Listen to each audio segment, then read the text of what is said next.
தலைப்பு: பேய்க்கார். இருண்ட மலைப்பாதை அமானுஷ்ய நிகழ்வுகளை ஆராயும் ஆனந்த் தனது உதவியாளர் கீர்த்தியுடன் தமிழ்நாட்டில் உள்ள திகிலூட்டும் கொடைக்கானல் மலைப்பாதையில் பயணிக்கிறான். இந்த இரவில் ஓட்டுநர் இல்லாத ஒரு மர்மமான கார் தோன்றுவதைப் பற்றி பல கதைகள் உலவுகின்றன. ஆரம்பத்தில் இதை வெறும் கட்டுக்கதை என்று நினைக்கும் ஆனந்த் நேரடியாக அந்த பேய்க்காரின் பிடியில் சிக்குகிறான். இருண்ட மலைப்பாதையில் மர்மமான பண்டைய கோவில்கள் வழியாக அந்த கார் அவர்களை ஒரு பயங்கரமான ரகசியத்தை நோக்கி வழிநடத்துகிறது. இந்த இரவில் உயிர் தப்பித்து அந்த பேய்க்காரின் ரகசியத்தை ஆனந்தும் கீர்த்தியும் வெளிக்கொணர்கிறார்களா? பாகம் 1: இருண்ட பயணம் மற்றும் முதல் தரிசனம். ஒருவித அமைதியான ஆனால் அடர்ந்த வனத்தின் ஒலி. இவற்றுக்கிடையே மெல்லிய அமானுஷ்ய ஒலி கலந்து மனதை அச்சுறுத்துகிறது. சில பாதைகள் வெறும் சாலைகள் அல்ல, அவை காலம் காலமாக புதைக்கப்பட்ட ரகசியங்களை, அமானுஷ்ய நிழல்களை சுமந்து செல்பவை.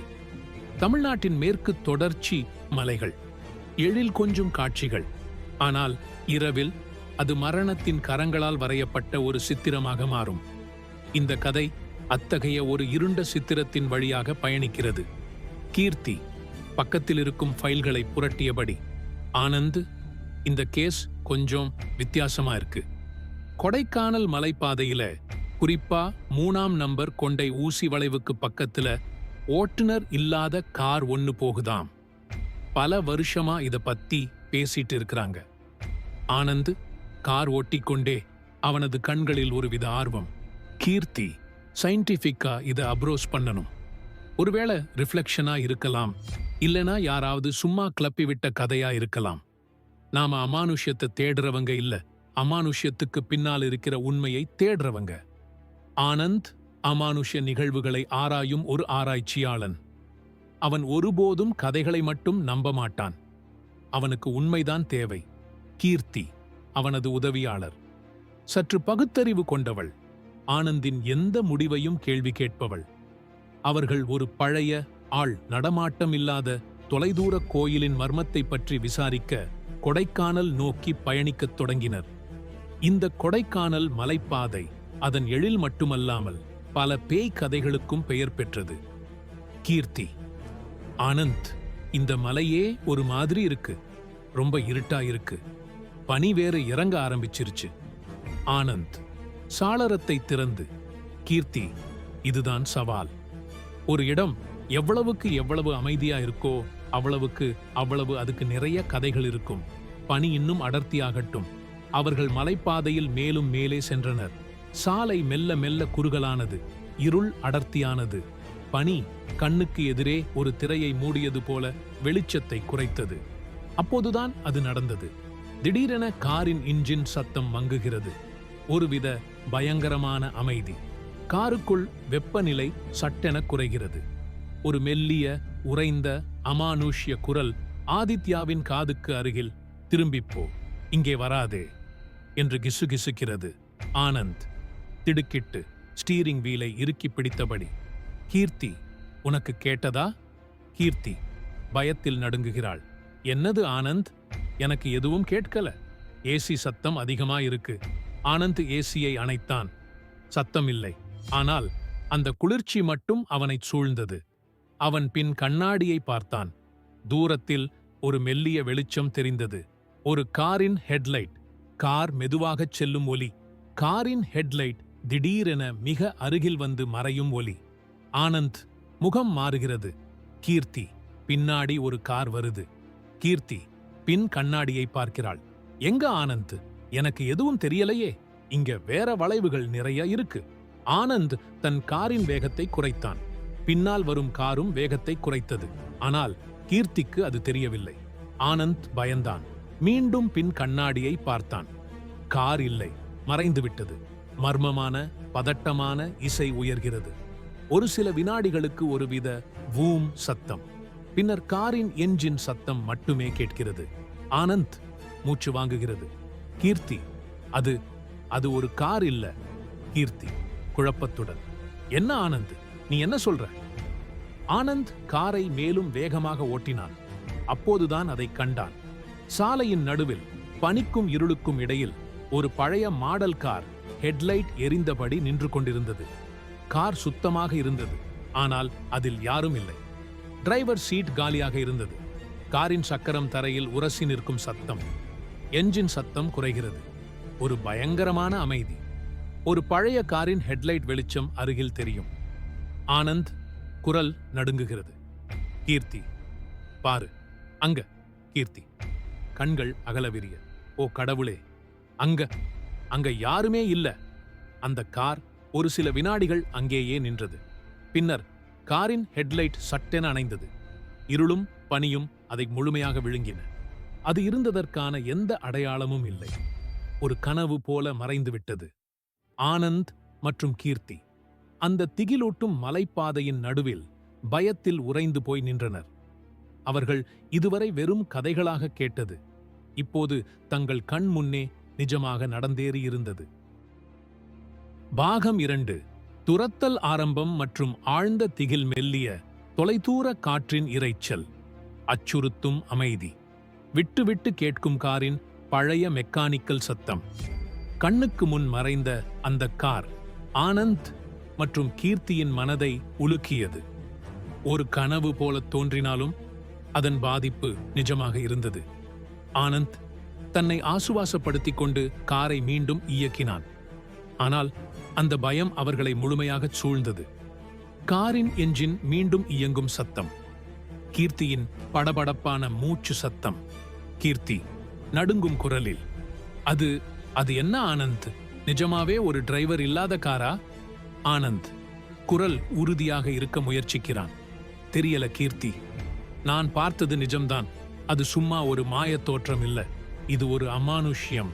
இதுதான் நாம் தேடி வந்தது. ஆனந்த் சவாலை ஏற்றுக்கொண்டான். இது வெறும் ஒரு பார்வை பிழை அல்ல.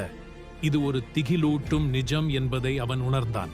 ஆனால் அந்த கார் ஏன் தோன்றியது? அது எங்கே சென்றது? இந்த கேள்விகள் அவனை அலைக்கழித்தன. அவர்கள் மேலும் முன்னேற மலைப்பாதை மேலும் அடர்த்தியானது. காற்றின் ஓசை ஒருவித புலம்பல் போல கேட்டது. கார் இருண்ட மலைப்பாதையில் செல்லும் சத்தம், மரங்கள் உரசும் சத்தம், ஒரு மெல்லிய உறைந்த காற்றின் ஓசை. கீர்த்தி, ஆனந்து, இந்த இருட்டுல போறது ரொம்ப கஷ்டமா இருக்கு. பனி ரொம்ப அடர்த்தியா இருக்கு. ஆனந்த், கீர்த்தி, நம்ம இந்த பாதையில வந்திருக்கவே கூடாது. நான் மேப்ல பார்த்தேன். இந்த பாதை ஒரு பழைய கைவிடப்பட்ட கோவிலுக்கு போகுது. அட்வென்ச்சர்னா இதுதான். திடீரென காரின் ஹெட்லைட் வெளிச்சத்தில் அவர்களுக்கு முன்னால் ஒரு நிழல் தெரிந்தது. ஒரு கார், அதே கார், ஆனால் இம்முறை மிகத் தெளிவாக இருந்தது. அதன் இரும்பு பாகங்கள் துருப்பிடித்து சாளரங்கள் உடைந்திருந்தன. அதன் ஹெட்லைட்கள் மங்கலாக எரிந்தன. ஒட்டுநர் சீட் காலியாக இருந்தது. காரின் டயர் சத்தம் திடீரென அதிகமாகிறது. ஒரு பழைய காரின் டோர் கீச்சொலி. ஹெட்லைட் சத்தம் மிகத் தெளிவாக ஒலிக்கிறது. ஒருவித பயங்கரமான ஆனால் சத்தமற்ற காரின் இருப்பு. கீர்த்தி பயத்தில் அலறுகிறாள். ஆதித்யா, அதே கார், அது நிஜமாவே இங்க இருக்கு. ஆனந்த் அதிர்ச்சியில் உறைந்து போனான். அது எப்படி நமக்கு முன்னாடி வந்துச்சு? சத்தம் கூட கேட்கலையே. ஆனந்த் காரின் வேகத்தை அதிகரித்தான். பேய் கார் அதே வேகத்தில் சென்றது. ஆனந்த் வலது பக்கம் வளைந்தான். பேய் காரும் வலது பக்கம் வளைந்தது. இடது பக்கம் வளைந்தான். பேய் காரும் இடது பக்கம் வளைந்தது. அது அவர்களை விடவில்லை. அது அவர்களை துரத்தியது. அல்லது அவர்களை எதையோ நோக்கி வழிநடத்தியது. காரின் வேகமான டயர் சத்தம், ஒருவித பயங்கரமான சத்தம் இல்லாத துரத்தல். ஆனந்தின் படபடப்பான மூச்சு சத்தம். ஆனந்த் கோபத்துடன், இது என்னோட விளையாடுது. இதுக்கு இன்ஜின் சத்தம் கூட கேட்கலையே. எப்படி இது வேகமா போகுது? அவர்கள் சாதாரணமாக செல்லும் சாலையை விட்டுவிட்டு ஒரு பழைய கரடுமுரடான பாதைக்கு திரும்பினர். இது ஒரு பண்டைய கைவிடப்பட்ட கோவிலுக்குச் செல்லும் பாதை. இந்த கோவில் அதன் பயங்கரமான கடந்த காலத்திற்கு பெயர் பெற்றது. காரின் சக்கரம் கரடுமுரடான பாதையில் செல்லும் சத்தம். பழைய கோவில் மணியோசை மெல்ல ஒலிக்கிறது. கீர்த்தி பயத்துடன், ஆனந்த், நாம எங்க போறோம்? இது கோவில் பாதையாச்சே. இந்த கோவில்ல நிறைய பேய் கதைகள் இருக்குன்னு சொல்லுவாங்க. ஆனந்த் உறுதியுடன், இந்த கார் நம்மள இங்க தான் கூட்டிட்டு வருது கீர்த்தி. இந்த கோவில்ல ஏதோ ஒரு ரகசியம் இருக்கு. இந்த கார் இங்க ஏன் வந்துச்சுன்னு தெரிஞ்சுக்கணும். கார் கோவிலின் நுழைவாயிலுக்கு வந்ததும் பேய் கார் திடீரென அவர்களின் முன்னால் வந்து நின்றது. அதன் ஹெட்லைட்கள் மிக துல்லியமாக எரிந்தன. டிரைவர் சீட் காலியாக இருந்தது.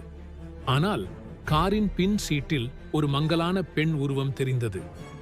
அவள் அவர்களை பயங்கரமான ஒரு புன்னகையுடன் பார்த்தாள். கார் அவர்களை கோவிலுக்குள் செல்ல விடாமல் அவர்களின் பாதையை மறித்தது.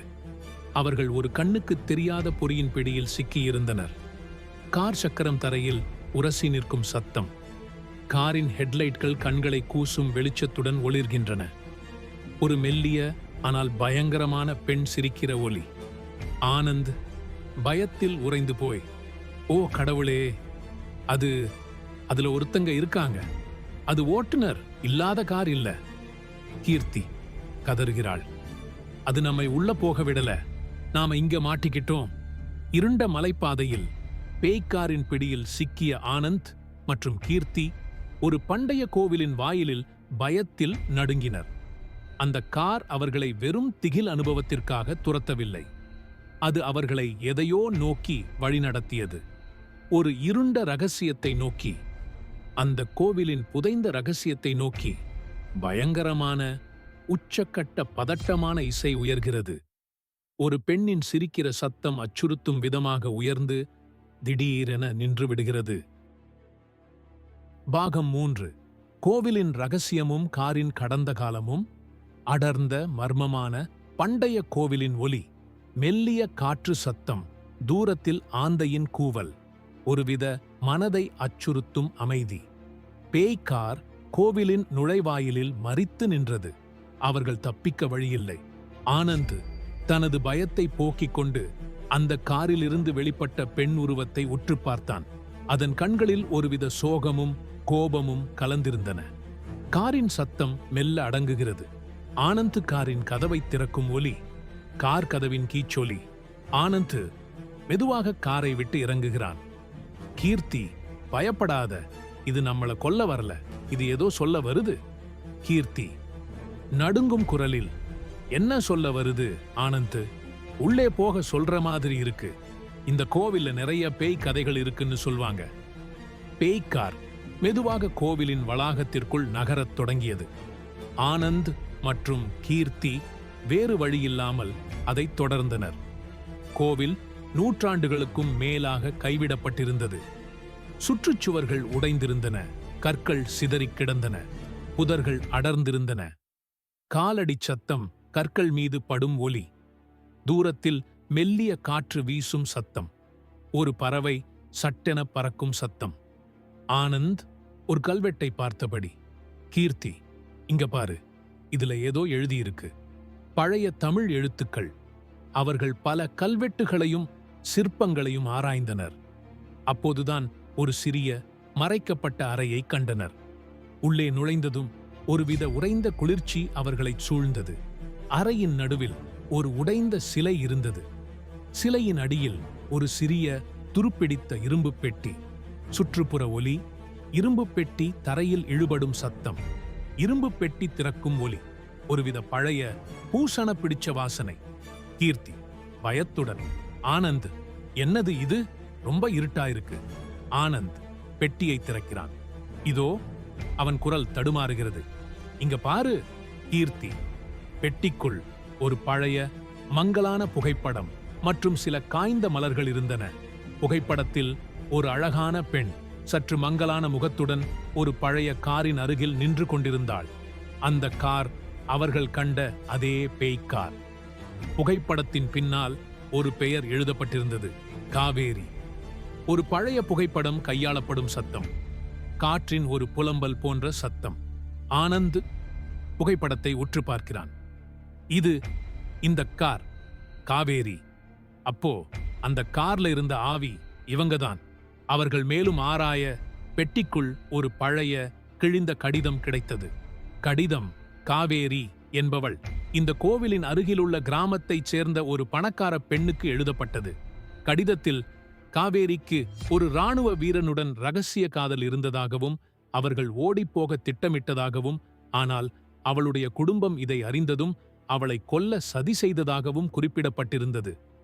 ஒரு பழைய கடிதம் புரட்டப்படும் சத்தம்.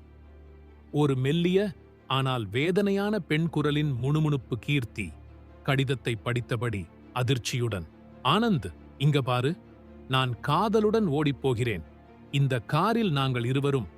ஆனா இந்த கடிதம் முடிக்கப்படல. அப்போதுதான் ஒரு பெரும் திருப்பம் நிகழ்ந்தது. காவேரி மற்றும் அவளது காதலன் இந்த கோவிலுக்கு அருகில் தப்பித்துப் போகும் வழியில் காவேரியின் குடும்பத்தால் தடுக்கப்பட்டு அந்த காரிலேயே உயிருடன் வைத்து எரிக்கப்பட்டிருந்தனர். அந்த கார் அவர்களின் காதலின் சாட்சியாக மட்டுமல்லாமல் அவர்கள் மரணத்தின் சாட்சியாகவும் இருந்தது. அந்த காரை ஓட்டியது காவேரி அல்ல, அவளது காதலன். காவேரி காருக்குள் இருந்து கொண்டே இறந்து போனாள். அவள் ஆவி அந்த காரினுள் சிக்கியிருந்தது. நியாயம் கேட்டு அலைய ஆரம்பித்தது. பயங்கரமான உச்சக்கட்ட திகில் இசை, கார் வெடிக்கும் சத்தம், ஒரு பெண்ணின் அலறல் சத்தம். பின்னர் அது காரின் சத்தத்துடன் கலந்து திடீரென நின்றுவிடுகிறது. ஆனந்த் அதிர்ச்சியில் உறைந்து போய், ஓ கடவுளே, கார் சும்மா டிரைவர் இல்லாத கார் இல்ல, அவங்க 2 பேரையும் காரோடவே எரிச்சிருக்காங்க. கீர்த்தி பயத்தில் நடுங்குகிறாள். காவேரியோட ஆவி அந்த காரோட சேர்ந்து பழிவாங்க காத்துட்டு இருக்கு.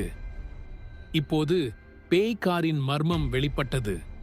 அது வெறும் ஒரு நிழல் அல்ல, காதலும் துரோகமும் பயங்கரமான மரணமும் கலந்த ஒரு நிழல். காவேரியின் ஆவி அந்த காரினுள் சிக்கி தன்னை கொன்றவர்களையும் அநீதி இழைத்தவர்களையும் தேடி அலைந்தது. அவர்கள் அந்த காரின் உதவியுடன் காவேரியின் கதையை வெளிக்கொணர வேண்டும். ஆனால் அவர்கள் யார்? அவர்கள் எங்கே இருக்கிறார்கள்? இந்த கேள்விகள் அவர்களை மேலும் ஆழமாக இந்த மர்மத்தில் இழுத்துச் சென்றன. பயங்கரமான கோபமான இசை உச்சத்தை அடைகிறது. காரின் இன்ஜின் சத்தம் உறைந்தபடி பின்னர் ஒரு கொடூரமான மணியோசையுடன் நின்றுவிடுகிறது. பாகம் 4. உண்மைக்கான துரத்தல் மற்றும் கொடூரமான வேட்டையாடுபவர். பின்னணி இசை. தீவிரமான, மர்மமான, ஆனால் சற்று துரிதமான இசை. பின்னணியில் காற்றின் இரைச்சல். ஒரு பழைய காரின் சத்தம் மெதுவாக ஒலிக்கிறது. காவேரி மற்றும் அவளது காதலனின் கொடூரமான மரணம், அந்த காரினுள்ளேயே அவர்கள் எரிந்தெறிந்த உண்மை, ஆனந்த் மற்றும் கீர்த்தியை உலுக்கியது. பேய்க்கார் காவேரியின் துயரமான ஆவியின் வெளிப்பாடு என்பதை அவர்கள் உணர்ந்தனர். அது வெறும் பயமுறுத்துவதற்காக அல்ல, அது நியாயம் கோரியது, தன் கதையை சொல்லத் துடித்தது. பழைய ஆவணங்கள் நகரும் சத்தம், ஒரு மெல்லிய உறுதியான காலடி சத்தம். ஆனந்த் கடிதத்தை பிடித்தபடி, கீர்த்தி, காவேரிக்கு அநீதி இழைச்சவங்க யாருன்னு கண்டுபிடிக்கணும். இந்த கார் நம்மள அவங்க கிட்டதான் கூட்டிட்டு போகுது. கீர்த்தி யோசனையுடன், அந்த குடும்பத்தை பத்தி விசாரிப்போம் ஆனந்த். அவங்க இப்போ எங்க இருக்காங்கன்னு தெரிஞ்சுக்கணும். அவர்கள் காவேரி பற்றி கிராம மக்களிடம் விசாரிக்கச் சென்றார்கள். காவேரியின் குடும்ப வரலாற்றையும் அவளது காதலனின் பின்னணியையும் ஆராய்ந்தனர். கடிதங்களில் காவேரி தன் காதலனை சந்திக்கச் சென்ற பாதை பற்றிய குறிப்புகள் இருந்தன. சுற்றுப்புற ஒலி, பழைய ஃபைல்கள் புரளும் சத்தம், ஒரு மேப் சுருளும் ஒலி. கிராமத்தின் தலைவர் ஒரு பழைய கிராமத்து மேப்பில் விரலை வைத்து, காவேரி குடும்பம் இந்த பகுதியில ரொம்பவே செல்வாக்கு மிக்கவங்க. அவங்க குடும்பத்தோட பேரு வேல்ஸ். அவங்கதான் இந்த கோவில்ல ஒரு பெரிய சிலைய கட்டுனாங்க. வேல்ஸ் குடும்பத்தின் வரலாறு ரகசியங்களால் நிரம்பியிருந்தது. காவேரியின் சகோதரன் ராஜன் இப்போது அந்த பகுதியில் ஒரு பெரிய விவசாய பண்ணையை நடத்தி வருவதாக தெரிய வந்தது. ராஜன் காவேரியின் மரணத்திற்கு பிறகு திடீரென பெரிய செல்வந்தனாக மாறியிருந்தான். சுற்றுப்புற ஒலி, ஒரு தொலைபேசி ஒலி, ஒரு குரல் நடுங்கும் சத்தம். ஆனந்த் குரல் தாழ்ந்து, ராஜன், அவன்தான் காவேரியை கொன்னானா? அவர்கள் ராஜனை சந்திக்க முடிவு செய்தனர். ராஜனின் பண்ணை கொடைக்கானல் மலைப்பாதையின் ஒரு தொலைதூர பகுதியில் அடர்ந்த வனங்களுக்கு மத்தியில் அமைந்திருந்தது. அங்கு செல்வது கடினமான சவால். காரின் சக்கரம் கரடுமுரடான சேரும் சகதியுமான பாதையில் செல்லும் சத்தம், மரங்கள் அடர்ந்து நிற்கும் சத்தம். கீர்த்தி பயத்துடன், ஆனந்த், இந்த பாதை ரொம்ப இருட்டா இருக்கு. ராஜன் வீடு ஏன் இவ்வளவு தூரம் இருக்கு? ஆனந்த், அவன் தனியா வாழ விரும்புறான் கீர்த்தி, ரகசியங்களை மறைக்கிறதுக்கு. அப்போதுதான் பேய்க்கார் மீண்டும் தோன்றியது. இம்முறை அது அவர்களை ராஜனின் பண்ணையை நோக்கி வழிநடத்தியது போல இருந்தது. கார் மெல்ல முன்னால் சென்றது. அவர்களை பின்தொடரச் சொன்னது. சுற்றுப்புற ஒலி, பேய்க்காரின் ஹெட்லைட், திடீரென ஒளிரும் சத்தம், ஒரு மெல்லிய ஆனால் பயங்கரமான காரின் இன்ஜின் சத்தம். கீர்த்தி பயத்தில் நடுங்குகிறாள். ஆனந்த், கார் நம்மள வழி நடத்துது. அது ராஜன் வீட்டுக்கு தான் போகுது. அவர்கள் ராஜனின் பண்ணையை அடைந்தனர். பண்ணை முழுவதும் ஒருவித அமைதி நிலவியது. வீட்டின் கதவு திறந்திருந்தது. ஆனந்த் மற்றும் கீர்த்தி உள்ளே நுழைந்தனர். அங்கே ஒரு பெரிய அலங்காரப் பொருள்களால் நிரம்பிய அறையில் ராஜன் அமர்ந்திருந்தான். அவனது கண்களில் ஒருவித படபடப்பு தெரிந்தது. ஒரு பழைய வீட்டின் கதவு திறக்கும் சத்தம், படபடப்பான காலடிச் சத்தம், ஒரு மனிதனின் இருமல் சத்தம். ராஜன் குரல் நடுங்குகிறது. நீங்க ஏன் இங்க வந்தீங்க? இந்த இடத்துல உங்களுக்கு என்ன வேலை? ஆனந்த் உறுதியுடன், நாங்க காவேரி பத்தி தெரிஞ்சுக்க வந்தோம். அவளுக்கு என்ன ஆச்சுன்னு. ராஜன் சட்டென கோபத்துடன், காவேரி செத்துட்டா, அது ஒரு ஆக்சிடென்ட், அதை பத்தி பேசாதீங்க. ராஜனின் கோபம் அதிகரிக்க அறை முழுவதும் ஒருவித குளிர் பரவியது. ராஜன் பேச பேச அவனது நிழல் சுவரில் ஒரு பெரிய பயங்கரமான உருவமாக தோன்றியது. அப்போதுதான் பெரும் திருப்பம் நிகழ்ந்தது. காவேரியின் காதலனை கொன்றது ராஜன். அவன் காவேரியை கொல்லவில்லை. ராஜன் காவேரியின் காதலனை மட்டுமே காரில் வைத்து எரித்திருக்கிறான். காவேரி அந்த காரிலிருந்து தப்பித்து ராஜனிடம் நியாயம் கேட்க வந்தாள். ராஜன் அவளை கொல்ல அந்த காரின் அருகே தள்ளிவிட்டு கார் வெடிக்கும்போது இறந்து போனாள். காவேரிக்கு நடந்தது ஒரு விபத்து அல்ல, அது ஒரு கொடூரமான கொலை. ஒரு கார் வெடிக்கும் சத்தம், ஒரு பெண்ணின் அலறல் சத்தம், பின்னர் அது ராஜனின் கோபமான குரலுடன் கலக்கிறது. கீர்த்தி அதிர்ச்சியில் உறைந்து போய், அப்போ கார்ல எரிஞ்சது அவ காதலன் மட்டும்தான். காவேரி, ராஜன் அவளை கொன்னான். ஆனந்த் கோபத்துடன், நீதான் கொன்னியா ராஜன்? நீதான் உன் தங்கச்சிய கொன்னியா? ராஜன் பதில் சொல்லவில்லை. அவன் கண்களில் பயம் மின்னியது. காவேரியின் ஆவி தன் மரணத்திற்கான உண்மையை வெளிப்படுத்த ராஜனை துரத்தியது. ஆனந்த் மற்றும் கீர்த்தி இப்போது உண்மையான கொலையாளியை அறிந்தனர். ஆனால் இந்த பயங்கரமான உண்மையை எப்படி வெளிப்படுத்துவது? ராஜன் இந்த ரகசியத்தை வெளிவிட சம்மதிப்பானா? அல்லது அவர்களை மேலும் ஒரு பொறியில் சிக்க வைப்பானா? அந்த கார் இப்போது எதற்காக அவர்களை வழிநடத்தியது? அது வெறும் நியாயம் கோருவதற்கா அல்லது ராஜனை பழிவாங்குவதற்கா? கேள்விகள் அவர்களை மேலும் அச்சுறுத்தின. பாகம் 5, இறுதி பயணம் மற்றும் நீடித்த அச்சம். பின்னணியில் ராஜனின் படபடப்பான மூச்சு சத்தம். ராஜன் தான் காவேரியின் மரணத்திற்கு காரணமானவன் என்ற உண்மை ஆனந்த் மற்றும் கீர்த்தியை உலுக்கியது. காவேரியின் ஆவி ராஜனின் முன்னால் முழுமையாக வெளிப்படத் தொடங்கியது. அது வெறும் பழிவாங்கும் சக்தியாக மட்டுமல்ல, அநீதி இழைக்கப்பட்ட ஒரு சகோதரியின் ஆவியாக தன் சகோதரனின் துரோகத்திற்கு நியாயம் கோரியது. பொருட்கள் அதிர்ந்து விழும் சத்தம், ஒரு பயங்கரமான கோபமான பெண் குரலின் அலறல். காவேரி ஆவி பயங்கரமான கோபத்துடன் ராஜனை நோக்கி, நீதான் என் காதலன கொன்ன, நீதான் என்ன கொன்ன? ராஜன் கதறுகிறான், இல்லை, நான் இல்ல, அது ஆக்சிடென்ட், நான் இல்ல. ஆனந்த், கீர்த்தி இருவரும் போலீஸை அழைக்க முயன்றனர். ஆனால் ராஜன் அதை தடுத்தான். அவன் தனது பயங்கரமான ரகசியத்தை மறைக்க எந்த எல்லைக்கும் சென்றான். ராஜனின் பண்ணையின் மின்சாரம் முழுமையாக துண்டிக்கப்பட்டது. கதவுகள் தானாகவே பூட்டிக்கொண்டன. காவேரியின் ஆவி ராஜனை பழிவாங்கத் துடித்தது. மின்சாரம் துண்டிக்கும் சத்தம், கிளங் என கதவுகள் பூட்டிக்கொள்ளும் ஒலி, ஒரு பயங்கரமான காற்றடிக்கும் சத்தம்.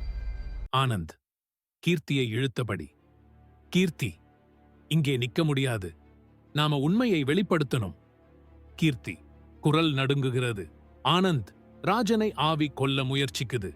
காவேரியின் ஆவி ராஜனை அறையின் ஒரு மூலையில் தள்ளி அவனை தாக்கத் தொடங்கியது. ராஜன் அலறினான். அந்த அறைக்குள் ஒரு பெரும் சக்தி மோதல் ஏற்பட்டது. காவேரியின் ஆவி ராஜனை பழிவாங்கியது. சுற்றுப்புற ஒலி, ஆவியின் சத்தம், ராஜனின் தொடர்ச்சியான அலறல், ஒரு இரும்பு பெட்டி தரையில் இழுபடும் சத்தம். ஆனந்த் ஒரு ஃபைலை தேடுகிறான். கீர்த்தி, அந்த ஃபைல். ராஜன் எப்படி இந்த நிலத்தை வாங்கினான் இருக்கிற ஃபைல். அதான் உண்மையை வெளிப்படுத்தும். ராஜன் நிலத்தின் மீது இருந்த ஆசையால் தான் தன் தங்கச்சி காவேரியை கொன்றான்.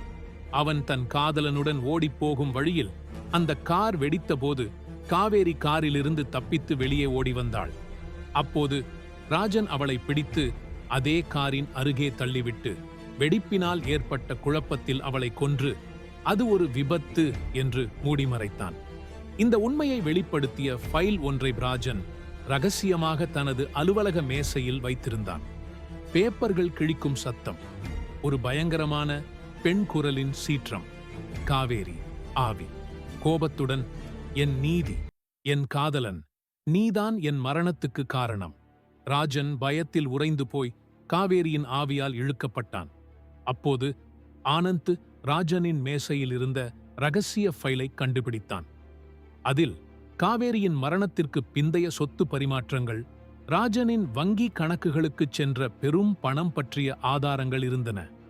அந்த கார் காவேரியின் காதலனை புதைத்த ரகசிய இடத்திற்கும் காவேரியின் உடலை வீசிய பழைய கிணற்றிற்கும் ஆனந்த் மற்றும் கீர்த்தியை அழைத்துச் சென்றது. பழைய ஃபைல் திறக்கும் சத்தம், காற்றின் ஒரு புலம்பல் போன்ற சத்தம், ஒரு கிணற்றின் ஆழ்ந்த ஒலி. கீர்த்தி குரல் நடுங்குகிறது. ஆனந்த், இந்த கிணறு, காவேரியோட உடலை இங்கதான் வீசியிருக்கான். போலீஸ் சைரன்கள் பண்ணையை நோக்கி வருவதற்கான சத்தம் கேட்டது. கிராம தலைவர் சரியான நேரத்தில் தகவலை கொடுத்திருந்தார். ராஜன் காவேரியின் ஆவியின் பிடியில் சிக்கி மயங்கி விழுந்தான். சுற்றுப்புற ஒலி, தூரத்தில் போலீஸ் சைரன் ஒலி, ராஜன் மயங்கி விழும் சத்தம், ஒரு மெல்லிய ஆனால் நிம்மதியான பெருமூச்சு. போலீஸ் அதிகாரி கண்டிப்பான குரலில், என்ன நடந்தது இங்கே? ராஜன், நீங்கள் கைது செய்யப்படுகிறீர்கள். ராஜன் கைது செய்யப்பட்டான். காவேரி மற்றும் அவளது காதலனின் உடல்கள் மீட்கப்பட்டு உரிய மரியாதையுடன் அடக்கம் செய்யப்பட்டன. பேய்க்கார் அந்த இருண்ட மலைப்பாதையிலிருந்து நிரந்தரமாக மறைந்துவிட்டது. அதன் சத்தம் இனி ஒருபோதும் கேட்கவில்லை. ஆனந்தும் கீர்த்தியும் அந்த மலைப்பாதையை விட்டு வெளியேறினர். அவர்கள் ஒரு பெரும் அநீதியை வெளிப்படுத்தியிருந்தனர். அநீதி இழைக்கப்பட்ட காவேரி மற்றும் அவளது காதலனின் ஆன்மாக்களுக்கு நிம்மதியை பெற்றுத் தந்தனர். கொடைக்கானல் மலைப்பாதை இப்போது மீண்டும் அமைதியானது. ஆனால் அந்த இருண்ட ரகசியமும், டிரைவர் இல்லாத பேய்க்காரின் கதையும் அந்த மலைப்பாதையின் ஒவ்வொரு வளைவிலும் இன்றும் எதிரொலித்துக் கொண்டிருக்கின்றன. சில ரகசியங்கள் காலம் கடந்து வெளிப்படும். சில அநீதிகள் ஆவியாக மாறி நியாயம் கேட்கும். ஆனால் சில பாதைகள், அவை எப்போதும் ரகசியங்களை புதைத்தபடியே இருக்கும்.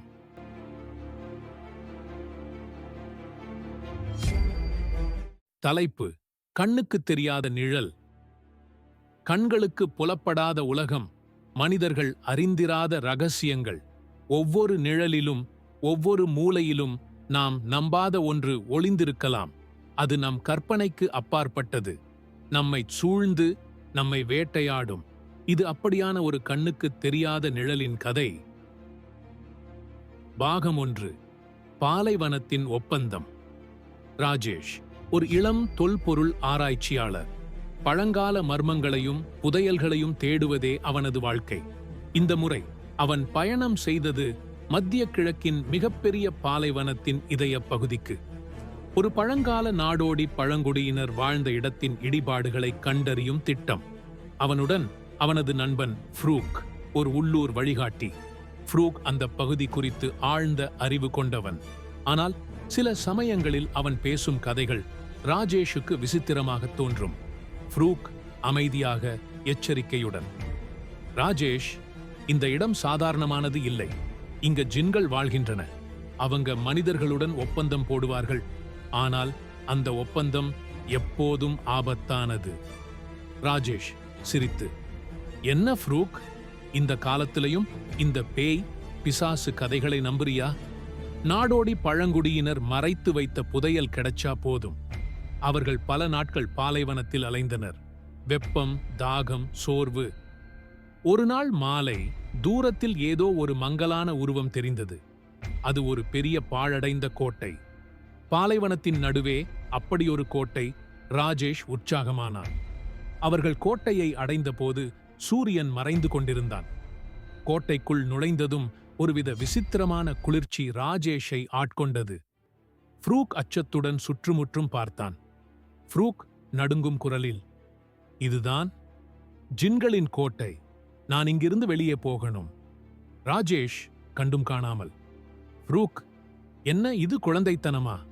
இது வெறும் கற்கள். உள்ளே போவோம். அவர்கள் கோட்டையின் மையப்பகுதியை அடைந்தபோது ஒரு பெரிய உடைந்த சிலை இருந்தது. சிலையின் அடியில் சில அரேபிய எழுத்துக்கள் பொறிக்கப்பட்டிருந்தன. ராஜேஷ் அதை கவனமாக படித்தான். ராஜேஷ் தனக்குள்ளேயே சத்தமாக, இது ஒரு ரகசிய ஒப்பந்தத்தை பற்றி சொல்கிறது. செல்வமும் சக்தியும் தருவதாக. ஆனால் அதற்கு ஒரு விலை உண்டு. ஒவ்வொரு பௌர்ணமி அன்றும் நீ அழைக்கும்போது நாங்கள் உன்னுடன் இருப்போம். ஆனால் நீ எங்கள் உலகிற்குள் நுழைய முயற்சித்தால் நீ எங்களின் அடிமையாவாய். திடீரென்று அந்த சிலையின் கண்ணிலிருந்து ஒரு நீல நிற ஒளி பீரிட்டது. தரையிலிருந்து ஒருவித வாசனை கிளம்பியது. அது காய்ந்த செம்மண் வாசனை மற்றும் ஏதோ ஒரு எரிந்த பிசின் வாசனை கலந்தது. அந்த ஹம்மிங் சத்தம் இப்போது கோட்டையின் சுவர்களை அதிர வைத்தது. ஃப்ரூக் பயத்தில் ஓடிவிட்டான். ராஜேஷ் அசைவற்று நின்றான். கோட்டையின் நிழல்கள் பெரிதாகி அவனை சூழ்ந்தன. அந்த நீல ஒளி அவனை ஆட்கொண்டது. ராஜேஷ் நினைவிழந்து விழுந்தான். பாகம் 2, செல்வத்தின் சாபம். அடுத்த நாள் காலை ராஜேஷ் தன் வீட்டில் கண்விழித்தான். பாலைவனத்தின் வெப்பம், கோட்டையின் குளிர்ச்சி எல்லாம் ஒரு கனவு போலத் தோன்றியது. ஆனால் அவன் கையில் ஒரு சிறிய பழங்கால மோதிரம் இருந்தது. அதன் நடுவில் ஒரு நீல நிற கல் ஜொலித்தது. மோதிரம் அவனுக்கு அதிர்ஷ்டத்தை கொண்டு வந்தது. அவன் கண்டுபிடித்த அந்த நாடோடி பழங்குடியினரின் புதையலை உலகின் மிகப்பெரிய அருங்காட்சியகத்திற்கு விற்று ஒரே இரவில் கோடீஸ்வரனானான். அவன் வாழ்வே மாறியது. பெரிய வீடு, ஆடம்பரமான கார், புகழ் எல்லாம். ஆனால் ஒரு விசித்திரமான விஷயம் நடந்தது. ஒவ்வொரு பௌர்ணமி அன்றும் இரவு நேரத்தில் அந்த மோதிரம் லேசாகச் சூடானது. அப்போது ராஜேஷுக்கு ஒருவித தூண்டுதல் ஏற்படும். யாரோ தன்னுடன் பேச விரும்புவது போல. அவன் யாரையும் பார்க்க மாட்டான். ஆனால் ஒரு மெல்லிய குரல் அவன் காதுகளில் ஒலிக்கும். ஜின் குரல், மெல்லிய, வசியம் செய்யும். நீ எங்களை அழைத்தாய். நீ எங்கள் ஒப்பந்தத்தை ஏற்றாய். நீ கேட்டது கிடைக்கும். இன்னும் நிறைய கிடைக்கும். ராஜேஷ் ஆரம்பத்தில் இதை பெரிதாக எடுத்துக்கொள்ளவில்லை. பணத்தின் போதையில் திளைத்தான். ஆனால் சில சமயங்களில் அவன் தனியாக இருக்கும்போது தன் நிழல் அசையாமல் இருப்பது போலவும், ஆனால் அதிலிருந்து ஒரு மெல்லிய உருவம் பிரிந்து செல்வது போலவும் அவனுக்கு தோன்றும். ஒரு நாள் அவன் நண்பன் ஃப்ரூக் அவனை தேடி வந்தான். ஃப்ரூக் மிகவும் பயந்து போயிருந்தான். ஃப்ரூக் பதட்டத்துடன், ராஜேஷ், நீ அந்த ஜின்களின் மோதிரத்தை எடுத்துவிட்டாய். அது உனக்கு செல்வத்தை கொடுத்தது. ஆனால் அது உன்னை கண்காணிக்கும். அந்த ஜின் உன்னை பின்தொடரும். பௌர்ணமி அன்றைக்கு உன்னை அழைக்கும். ராஜேஷ் சிரித்து அலட்சியமாக, அட விடுடா ஃப்ரூக், நான் ஜாலியா இருக்கேன். இது வெறும் பழைய மூட நம்பிக்கை. ஆனால் அன்றிரவு பௌர்ணமி. ராஜேஷ் ஒரு பெரிய விருந்து ஏற்பாடு செய்திருந்தான். விருந்து நடந்து கொண்டிருக்கும் போது அவனது கை மோதிரம் சூடானது. அவனுக்கு அந்த குரல் கேட்டது. ஜின் குரல், உன் உலகம் அழியப் போகிறது. நீ விரும்பியதை கொடுத்தோம். ஆனால் நீ இன்னும் ஆசைப்படுகிறாய். நீ எங்களை அழைக்கிறாய். திடீரென்று விருந்திலிருந்த விளக்குகள் அணைந்தன. அனைவரும் பயத்தில் அலறினர். ராஜேஷ் அதிர்ந்து போனான். இருட்டில் ஒரு கணம் அவன் தன் நிழலிலிருந்து ஒரு மங்கலான உருவம் பிரிந்து சுவரில் படர்ந்து செல்வதைக் கண்டான். அது ஒரு மனித உருவமில்லை, ஆனால் ஒரு திரவ நிழல் போல. விளக்குகள் எரிந்தன. அனைவரும் குழப்பத்தில் இருந்தனர். ஆனால் ராஜேஷ் உறைந்து போயிருந்தான். அவன் பார்த்த நிழல், அது மாயமாகி இருந்தது. ஆனால் அவன் மேஜையில் வைத்திருந்த ஒரு முக்கியமான பழங்கால புத்தகம் காணாமல் போயிருந்தது. அந்த புத்தகம் ஜின்களை பற்றிய பண்டைய ரகசியங்களை கொண்டிருந்தது. ராஜேஷ் அதிர்ச்சியில் உறைந்தான். அந்த ஜின் வெறும் கதை அல்ல, அது நிஜம். பாகம் 3 குரல்களின் சதி. புத்தகம் காணாமல் போனது ராஜேஷுக்குள் பெரும் அச்சத்தை ஏற்படுத்தியது. அது ஜின்களின் ஒப்பந்தத்தின் மற்றொரு பகுதி. அவன் உடனடியாக ஃப்ரூக்கை அழைத்தான். ராஜேஷ் பயத்துடன், ஃப்ரூக், நீ சொன்னது உண்மை. அந்த புத்தகம் காணாம போச்சு. அது ஒரு ஜின் தான். ஃப்ரூக் கவலை கலந்த குரலில், நான் அப்பவே சொன்னேன், அது ஆபத்தானது. நீ அந்த மோதிரத்தை தூக்கி எறியணும். ராஜேஷ், முடியாது ஃப்ரூக், அது என் கையில் ஒட்டிக்கிச்சு. நான் என்ன செய்யணும்? என்னை காப்பாத்து. ஃப்ரூக் ராஜேஷை சந்தித்தான். அவன் மிகவும் பயந்து போயிருந்தான். அவர்கள் ஜின்களைப் பற்றி பழைய நூல்களிலும் இணையத்திலும் தேட ஆரம்பித்தனர். ஜின்கள் மனித உருவம் எடுக்காது, ஆனால் நிழலாகவோ புகையாகவோ உருமாறும். அவை மாய சக்திகள் கொண்டவை. அவை மனித மனதை சிதைக்கும். ராஜேஷ் வீட்டிற்கு வந்ததும் ஒரு விசித்திரமான விஷயம் நடந்தது. அவன் தனியாக இல்லை என்ற உணர்வு. அவன் அறையின் ஒவ்வொரு மூலையிலிருந்தும் மெல்லிய குரல்கள் கேட்டன. பல்வேறு குரல்களில் மெல்லிய முனகல், கிசுகிசுப்பு. நீ தனியா இல்ல, நாங்க உன் கூட இருக்கோம். நீ எங்க சொந்தம். நீ இங்கேயே இருப்பாய். ராஜேஷ் பயத்தில் நடுங்கினான். அவன் கண்களை மூடினான், திறந்தான். ஆனால் குரல்கள் தொடர்ந்தன. அவன் நிழல் ஒரு பெரிய சுவரில் பரவி அதில் பல சிறிய உருவங்கள் உருவெடுத்து மறைந்தன. அது ஜின்களின் கூட்டமா? ஃப்ரூக் ஒரு தீர்வுடன் வந்தான். ஜின்களை விரட்ட ஒரு பழங்கால சடங்கு செய்ய வேண்டும். அது ஒரு குறிப்பிட்ட மந்திரம் மற்றும் பாலைவனப் பொருட்களுடன் தொடர்புடையது. ஆனால் அது ஆபத்தான சடங்கு. அதைச் செய்ய அவர்கள் பாலைவனக் கோட்டைக்கு திரும்ப வேண்டும். ராஜேஷ் தயக்கத்துடன், அங்கயா? மறுபடியுமா? ஃப்ரூக், வேற வழியில்ல ராஜேஷ். அங்கதான் அதோட சக்தி ஆரம்பிச்சது. அங்கதான் அது முடியும். அவர்கள் பாலைவனத்திற்கு திரும்பினார்கள். கோட்டையின் இடிபாடுகளை அடைந்ததும் ராஜேஷ் மீண்டும் ஒருமுறை அந்த குளிர்ச்சியை உணர்ந்தான். அவன் கை மோதிரம் பயங்கரமாகச் சூடானது. அந்த கோட்டையின் சுவர்கள் முழுவதும் அரேபிய எழுத்துக்கள் உயிர் பெற்றது போல் மின்னி மறைந்தன. அவனது நிழல் பெரிதாகி அவனை கோட்டையின் மையப்பகுதிக்கு இழுத்துச் சென்றது. பாகம் 4 நிழலின் மர்மம். ராஜேஷ் கோட்டையின் மையப்பகுதியை அடைந்தான். அந்த உடைந்த சிலையின் முன்பு நின்றான். ஃப்ரூக் மந்திரங்களை ஓத ஆரம்பித்தான். பாலைவன பொருட்களை பயன்படுத்தி ஒரு பாதுகாப்பு வட்டத்தை உருவாக்கினான். ஃப்ரூக் வேகமாக மந்திரங்களை ஓதி, தூய ஆவிகளே, எங்களை இந்த இருட்டு சக்தியிலிருந்து காப்பாற்றுங்கள். ஆனால் ராஜேஷின் கை மோதிரம் பயங்கரமாக கையைச் சுட்டது. அவன் அதை கழற்ற முயன்றான். ஆனால் அது ஒட்டிக்கொண்டது. ராஜேஷின் நிழல் அவனை கட்டுப்படுத்த ஆரம்பித்தது. அது நீண்டது, சுருண்டது, ஒரு பாம்பைப் போல அவனை சுற்றிக் கொண்டது. ஜின் குரல் குரூரமாக, நீ எங்களை அடிமையாக்க நினைத்தாயா? நீதான் அடிமை. உன்னை நாங்கள் அழைத்தோம். உன்னை அழைத்ததே நாங்கள்தான். ராஜேஷ் அதிர்ச்சியில் உறைந்தான். என்ன சொல்கிறது இந்த ஜின்? தான் எப்போது ஜின்னை அழைத்தான்? திடீரென்று அந்த சிலையின் அடியிலிருந்து ஒரு சிறிய காய்ந்த எலும்புக்கூடு வெளிவந்தது. அதன் அருகே ஒரு சிறிய பழங்கால விளக்கு இருந்தது. அது ஒரு எண்ணெய் விளக்கு. ராஜேஷுக்கு ஒரு பிளாஷ்பேக் வந்தது. அவன் பாலைவனத்திற்கு முதலில் வந்தபோது ஃப்ரூக் அவனை பார்த்த இடமே இந்த கோட்டையின் அருகில்தான். ஒரு நாள் இரவு ராஜேஷ் தூங்கிக் கொண்டிருந்த போது அந்த விளக்கு லேசாக எரிந்தது. அவன் அதை அணைக்க முயன்றான். அப்போது அந்த விளக்கு அவனது கையில் சூடாகி மோதிரமாக மாறியது. திடீர் மின்னல் சத்தம், மழை பெய்யும் சத்தம். அந்த விளக்கு ஜின்னை அழைக்கும் ஒரு பழங்கால கருவி. ஃப்ரூக் இதை ராஜேஷுக்கு சொல்லவில்லை. ஃப்ரூக் அவனிடம் மோதிரத்தை பற்றி கூறிய போது அது ஜின்களை பற்றிய எச்சரிக்கை போலத் தோன்றியது. ஆனால் அவன் ராஜேஷை கோட்டைக்கு அழைத்து வந்தது அந்த ஜின்னை பற்றி அறியத்தான். ராஜேஷ் குரல் நடுங்க, ஃப்ரூக், நீ நீ எனக்கு ஏன் இதை சொல்லல? இது என்னோட தப்பு இல்லையே. ஃப்ரூக் குரூரமாகச் சிரித்து, அது உன் மோதிரம் ராஜேஷ். நீ அதை எடுத்தாய். நீதான் அதை அணைத்தாய். நான் ஜின்களை கட்டுப்படுத்தும் சக்தியை தேடினேன். ஆனால் அது முடியாதது. அவர்கள் உன்னை கண்டார்கள். நீதான் அவர்களுக்கு ஏற்றவன்.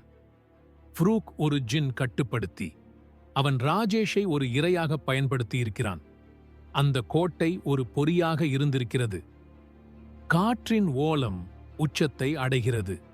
ராஜேஷின் நிழல் முழுமையாக அவனை சூழ்ந்து கொள்கிறது. ஜின்களின் குரல்கள் 1000 ஒலிகளாக மாறி ராஜேஷின் காதுகளில் சத்தமாக அலறுகிறது. ராஜேஷின் உடல் அசைவற்று நின்றது. அவனது கண்கள் பயத்தில் விரிந்தன. அவனது நிழல் அது ஒரு பயங்கரமான உருவமாக மாறியது. ஃப்ரூக் பயத்தில் பின்வாங்கினான். ஃப்ரூக் அலறல். இல்ல இல்ல, இது என் திட்டம் இல்ல. ஆனால் அந்த நிழல் ஃப்ரூக்கை நோக்கி பாய்ந்தது. ஒரு கணம் ஃப்ரூக்கின் உடலிலிருந்து ஒரு பெரிய புகை கிளம்பியது. அவன் உடல் கருகிப் போனது. அவன் எலும்புக்கூடு தரையில் விழுந்தது. அலறல் சத்தம், பின்னர் புகை மேலெழும் சத்தம். ஒரு அமைதி. ராஜேஷ் தனித்து நின்றான். மோதிரம் இன்னும் அவன் கையில் இருந்தது. ஆனால் இப்போது அது குளிர்ச்சியாக இருந்தது. நிழல் மீண்டும் அவனது சொந்த நிழலாக மாறியது. ஆனால் அவன் முகத்தில் ஒரு வெற்றிடமான பார்வை. அவனது உயிர் அது ஜின்களால் சூறையாடப்பட்டது. அந்த இரவுக்குப் பிறகு ராஜேஷ் ஒருபோதும் பழைய ராஜேஷாக இருக்கவில்லை. அவன் வாழ்ந்தான். ஆனால் அவன் கண்கள் உயிர் இல்லாதிருந்தன. சில சமயங்களில் அவன் நிழல் ஒரு விசித்திரமான கோணத்தில் நிற்கும். பௌர்ணமி நாட்களில் ராஜேஷின் வீட்டிலிருந்து ஒரு மெல்லிய ஹம்மிங் சத்தம் கேட்பதாக மக்கள் சொல்வார்கள். கண்களுக்கு புலப்படாத உலகம், அது எப்போதும் நம்மை சூழ்ந்துதான் இருக்கிறது. நாம் அறியாமல் செய்யும் ஒரு சின்ன தவறு, ஒரு சின்ன ஆசை, அது நம்மை என்றென்றும் அடிமையாக்கக்கூடும். ஜின்களின் உலகம், அது செல்வத்தையும் அழிவையும் ஒரு சேரத்தரும் ஒரு மாயக் கண்ணி. விடியாத இரவு, அந்த நிழலின் நிஜமான கதை.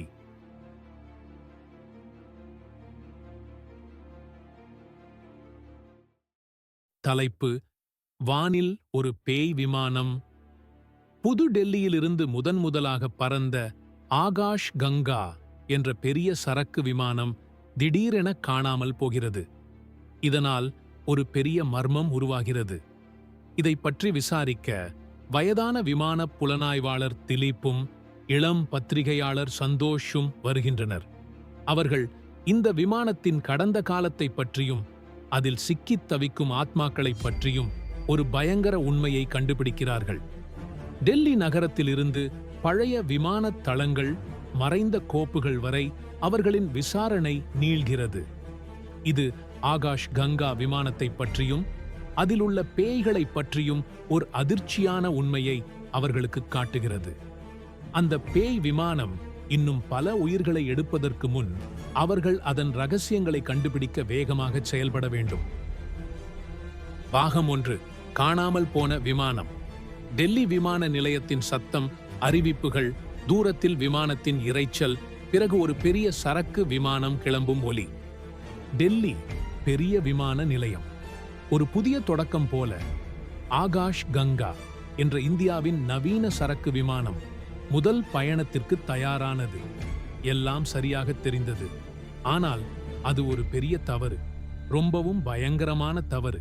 அன்று எல்லாம் சாதாரணமாகத்தான் தொடங்கியது. வானம் தெளிவாக இருந்தது, விமானம் பளபளப்பாக இருந்தது. ஆனால் ஆகாஷ் கங்கா கிளம்பிய சில மணி நேரங்களிலேயே அது ஒரு நிழலாக மாறிவிட்டது. வானத்தில் காணாமல் போன ஒரு நிழலாக. போன் அவசரமாக ஒலித்து பிறகு எடுக்கப்படும் ஒலி. சந்தோஷ் குரலில் பயம். சார், சந்தோஷ் பேசுறேன். செய்தியை பார்த்தீங்களா? ஆகாஷ் கங்கா காணாம போயிருச்சாம். இது எப்படி முடியும்? அது ரொம்ப நவீன விமானமாச்சே. திலீப் நிதானமாக. ஆமாம் சந்தோஷ், நானும் கேள்விப்பட்டேன். இது வழக்கமான விபத்து இல்லைன்னு எனக்கு தோணுது. கட்டுப்பாட்டு அறையோட கடைசி பேச்சை விசாரிக்கலாம். அதில் ஏதாவது விசித்திரமா இருந்ததா? சத்தம் மற்றும் ஒரு பயங்கரமான ரேடியோ ஒலி. கட்டுப்பாட்டு அறை. குரல் நடுங்குகிறது. ஆகாஷ் கங்கா, நீங்கள் எங்கே இருக்கிறீர்கள்? பதில் சொல்லுங்கள். கேப்டன் பிரகாஷ். குரல் பயத்தில். சத்தம் கரகரவென்ற ஒலி. ஏதோ ஏதோ இருக்கு இங்க. இது விமானம் இல்லை. நாங்க தனியா இல்லை. திடீரென பயங்கரமான அலறல், பிறகு முழுமையான அமைதி. சந்தோஷ் திகைப்புடன். என்னது இது? கேப்டனோட குரல் அப்படி மாறி போச்சு. என்ன நடந்தது அங்கே? திலீப்: அதுதான் பிரச்சனை சந்தோஷ். எந்த தடயமும் இல்லை. விமானத்தின் கருப்பு பெட்டியும் கிடைக்கவில்லை. இது ஒரு மாயமான மறைவு. இந்த வழக்கை நான் எடுத்துக்கப் போறேன். நீயும் என்னோட சேர்ந்து வா. ஒருவேளை நீ ஒரு சிறந்த பத்திரிகையாளனா ஆக இது ஒரு வாய்ப்பாக இருக்கலாம். ஆனால் ஒன்று சொல்கிறேன், இது நீ நினைப்பதை விட பயங்கரமானதாக இருக்கும். காலடி சத்தம் தூரமாகச் செல்வது, ஒருவித அமைதியின்மை. ஆகாஷ் கங்காவின் மர்மமான மறைவு டெல்லி முழுவதும் பரவியது. பயம், சந்தேகங்கள் மற்றும் ஆயிரக்கணக்கான கேள்விகள் எல்லா இடமும் பரவின. திலீப் மற்றும் சந்தோஷ் இருவரும் வெவ்வேறு வழிகளில் இருந்து வந்தவர்கள் இந்த திகிலூட்டும் மர்மத்தை கண்டுபிடிக்க ஒன்றாகச் சேர்ந்தனர். இது ஒரு சாதாரண விசாரணை இல்லை. இது ஒரு ஆவிகள் நிறைந்த பயணத்தின் தொடக்கம். பாகம் 2: கடந்த காலத்தின் ரகசியங்கள். தூசி படிந்த பழைய ஆவண காப்பகத்தின் ஒலி, காகிதங்கள் சத்தம், கம்ப்யூட்டர் மவுஸ் கிளிக் செய்யும் ஒலி. திலீப்பும் சந்தோஷும் தங்கள் விசாரணையை தொடங்கினார்கள். காணாமல் போன விமானத்தை பற்றிய ஒவ்வொரு சின்ன தகவலையும் தேடி, பழைய கோப்புகள், தொழில்நுட்ப வரைபடங்கள் மற்றும் விமானி குறிப்புகளை பார்த்தனர். டெல்லி விமான நிலையத்தின் பழைய ஆவணக் காப்பகம் அவர்களுக்கு முதலிடம். சந்தோஷ் மெதுவாக ஒரு கோப்பை புரட்டி, சார், இந்த ஆகாஷ் கங்கா விமானம் ஒரு பழைய விமானத்தை சரிசெய்து கட்டுனதுன்னு ஒரு குறிப்பு இருக்கு. பேயோட்டப்பட்ட விமானம்னு ஒரு வழக்கு இருந்துச்சாம். இதுக்கு முன்னாடி இதோட பெயர் யமதூதன்னு இருந்துச்சாம். என்னது இது? திலீப் கண்களை சுருக்கி, யமதூதனா? சுவாரஸ்யமா இருக்கே. அந்த விமானத்திற்கு என்ன ஆச்சு? ஏன் அதை மறுபடியும் கட்டுனாங்க? சந்தோஷ்: இதோ ஒரு பழைய செய்தி துண்டு. யமதூதன் விமானம் 10 வருடங்களுக்கு முன் ஒரு சரக்கு பயணத்தின் போது காணாமல் போய், பிறகு எதிர்பாராத விதமாக ஒரு பழைய விமான நிலையத்தில் சரி செய்ய முடியாமல் கைவிடப்பட்டது. பைலட்டுகள் மர்மமான முறையில் இறந்தனர். அவர்கள் அனைவரும் விமானத்திற்குள் ஒரு நிழல் இருப்பதாக சொல்லி இறந்தனர். திடீரென ஒரு குளிர்ந்த காற்று வீசும் ஒலி, தூரத்தில் சிதைந்த ஒரு மெல்லிய குரல். திலீப்: நிழல்லா? இது வெறும் பயமா? இல்ல வேற ஏதாவது இருக்கா? இந்த விமானம் கட்டப்பட்ட தொழிற்சாலையை கண்டுபிடிக்கணும். ஒருவேளை அங்கே ஏதாவது மறைக்கப்பட்ட ரகசியங்கள் இருக்கலாம். கார் ஒரு வெறிச்சோடிய பகுதியில் ஓடும் ஒலி, காற்று சீழ்க்கையடிக்கும் ஒலி. அவர்களின் தேடல் அவர்களை டெல்லியின் புறநகரில் உள்ள கைவிடப்பட்ட ஒரு பழைய விமான தொழிற்சாலைக்கு அழைத்துச் சென்றது. அங்கே துர்ப்பிடித்த இரும்பு பாகங்கள் மற்றும் உடைந்த கண்ணாடிகளுக்கு நடுவில் யமதூதன் விமானத்தின் மீதமுள்ள பகுதிகள் இன்னும் சிதைந்து கிடந்தன. சார், இங்க ஒரு மாதிரியா இருக்கு. ஒரு குளிர்ச்சியான உணர்வு. திலீப்: அமைதியாயிரு. சந்தோஷ்: எதையாவது கண்டுபிடிப்போம். ஏதோ ஒன்று கீழே விழும் ஒலி, பிறகு மெல்லிய பேய் போன்ற குரல் சத்தம் அதிகரிக்கிறது. பேயின் குரல், சத்தமில்லாமல் கரகரவென். இங்க வராதீர்கள், இது எங்களுடையது. சார், இங்க ஒரு மாதிரியா இருக்கு. ஒரு குளிர்ச்சியான உணர்வு. திலீப்: அமைதியாயிரு.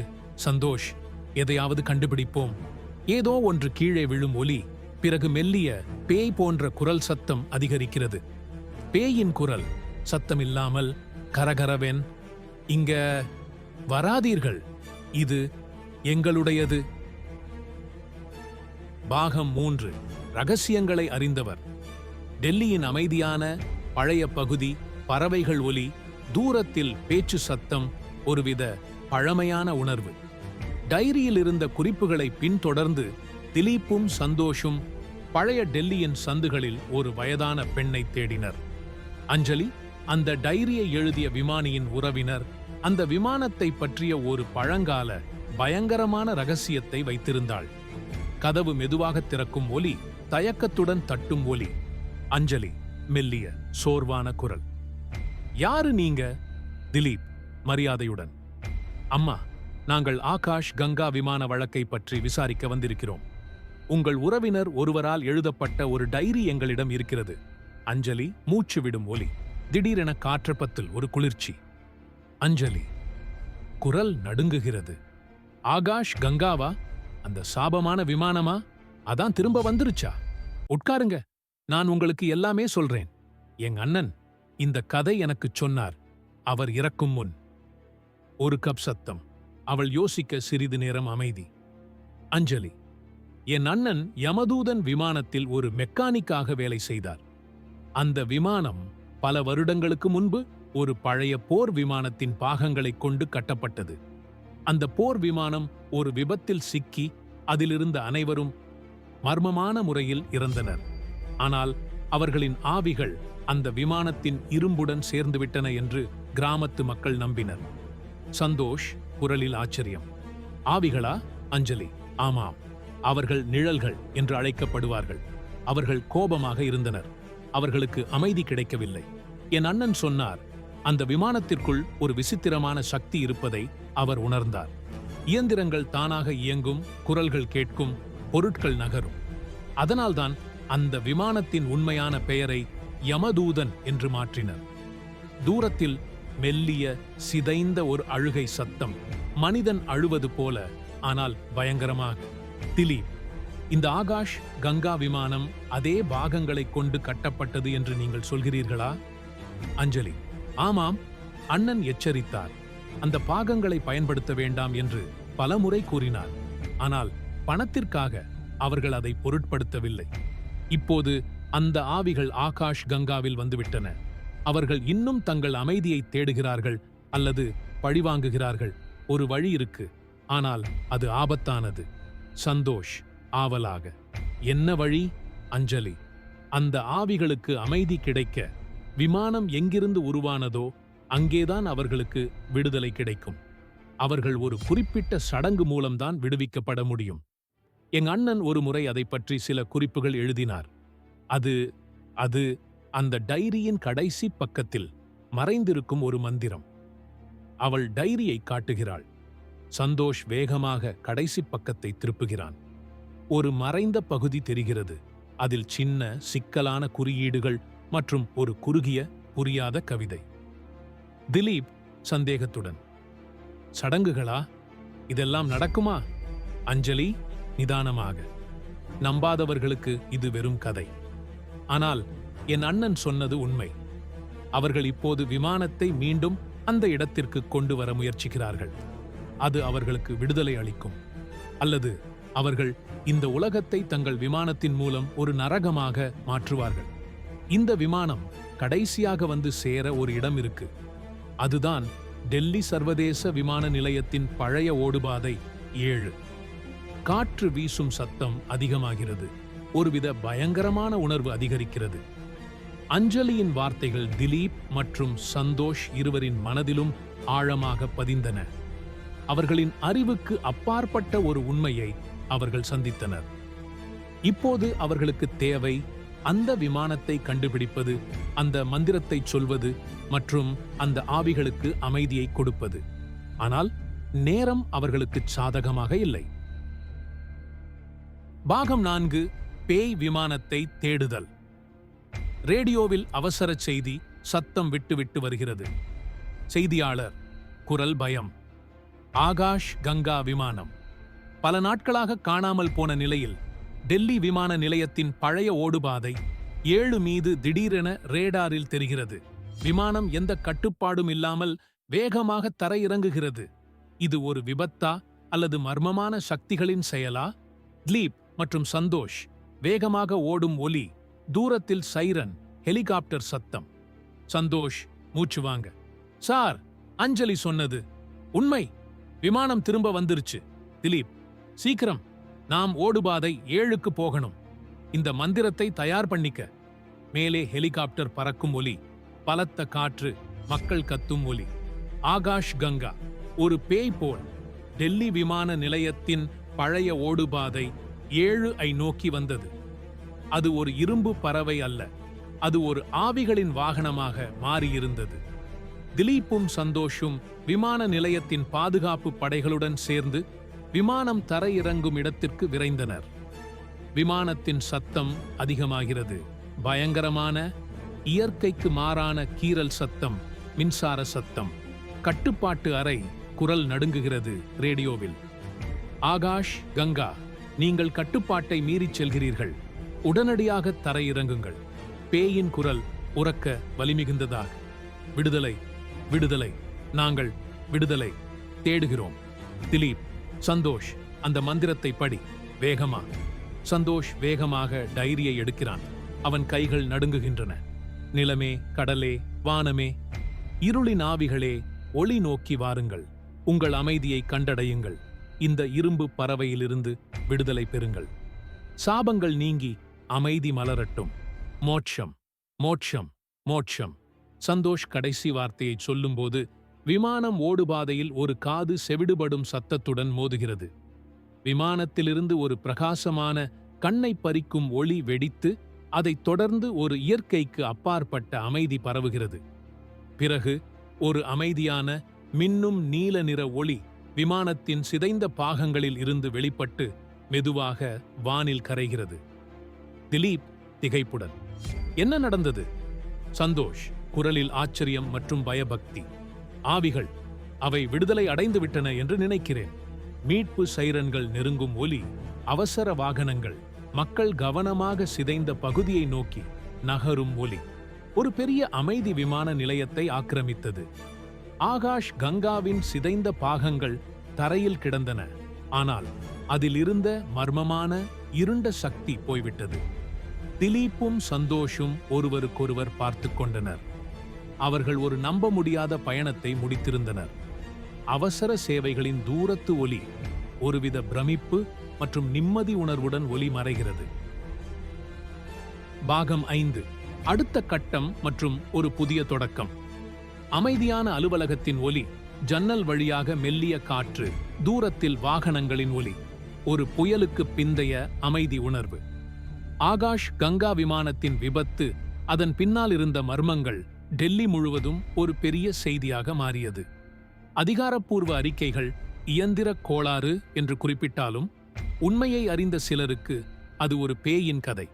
திலீப் டீ குடிக்கும் ஒலி, சந்தோஷ் லேப்டாப்ல டைப் செய்யும் ஒலி. சந்தோஷ், சார், இந்த கதையை எப்படி எழுதுறதுன்னு எனக்கு தெரியல. பேய் பிடித்த விமானம்னு எழுதினா யாரும் நம்ப மாட்டாங்க. ஆனா இதுதான் உண்மை. திலீப் புன்னகையுடன், உன் வேலை உண்மையை எழுதுவது. ஆனால் உண்மையை எப்படி எழுதுவது என்பது உன் திறமை. சந்தோஷ், சில உண்மைகளை மூடி வைப்பது நல்லது. ஆனால் மக்கள் ஒரு விஷயத்தை புரிந்து கொள்ள வேண்டும். சில விஷயங்கள் நம் அறிவுக்கு அப்பாற்பட்டவை. சந்தோஷ், அஞ்சலி, அம்மாவோட நிலைமை என்ன சார்? திலீப், அவர் நிம்மதியாக இருக்கிறார். அவரது அண்ணனின் ஆத்மா அமைதி அடைந்தது என்று அவர் நம்புகிறார். அவரும் அந்த கிராமத்து மக்களும் இந்த சம்பவம் ஒரு எச்சரிக்கை என்று நினைக்கிறார்கள். இறந்தவர்களின் அமைதியை கெடுக்க கூடாது என்று. ஒரு மெல்லிய, கிட்டத்தட்ட கேட்க முடியாத ஒலி, விமானத்தின் மீதி ஒலி போல, ஆனால் இப்போது அமைதியாக. சந்தோஷ் மந்திரத்தை எழுதிய பக்கத்தை மீண்டும் பார்க்கிறான். இந்த மந்திரம், இது எப்படி வேலை செஞ்சது? திலீப், சில ரகசியங்களை நாம் அப்படியே விட்டுவிட வேண்டும். சந்தோஷ், சில விஷயங்கள் அறிவியல் விளக்கங்களுக்கு அப்பாற்பட்டவை. இந்த உலகம் பெரியது, விசித்திரமானது. சற்று நேரம் அமைதி. பிறகு திலீப் எழுந்து நிற்கிறார். திலீப், என் ஓய்வு காலம் முடிந்துவிட்டது என்று நினைக்கிறேன். இந்த சம்பவத்திற்கு பிறகு எனக்கு ஒரு புதிய வழி தெரிகிறது. ஒருவேளை மறைக்கப்பட்ட உண்மைகளை தேடுவது என் அடுத்த சாகசமாக இருக்கலாம். சந்தோஷ் கண்களில் ஒரு புதிய ஒளி. நான் உங்களோடு வருகிறேன் சார். நான் இந்த உலகத்திற்கு யாரும் இதுவரை அறியாத கதைகளை கொண்டு வர விரும்புகிறேன். திலீப் சிரிக்கிறார். அவர் கண்களில் சாகச உணர்வு. சந்தோஷ் தன் லேப்டாப்பை மூடுகிறான். அவன் முகத்தில் ஒரு உறுதி. ஆகாஷ் கங்காவின் கதை ஒரு முடிவுக்கு வந்தது. ஆனால் திலீப் மற்றும் சந்தோஷ் ஆகியோரின் பயணம் இன்னும் பல அவிழ்க்கப்படாத ரகசியங்களையும் சொல்லப்படாத கதைகளையும் தேடித் தொடர்ந்தது. ஒருவேளை உண்மையான திகில் நம் கண்களுக்கு தெரியாத, ஆனால் நம்மை சுற்றியே இருக்கும் சக்திகளில்தான் இருக்கிறது. அவர்கள் அடுத்து என்ன சாகசத்தை எதிர்கொள்வார்கள்? அது இன்னொரு திகிலூட்டும் அத்தியாயத்தின் தொடக்கமாக இருக்கலாம்.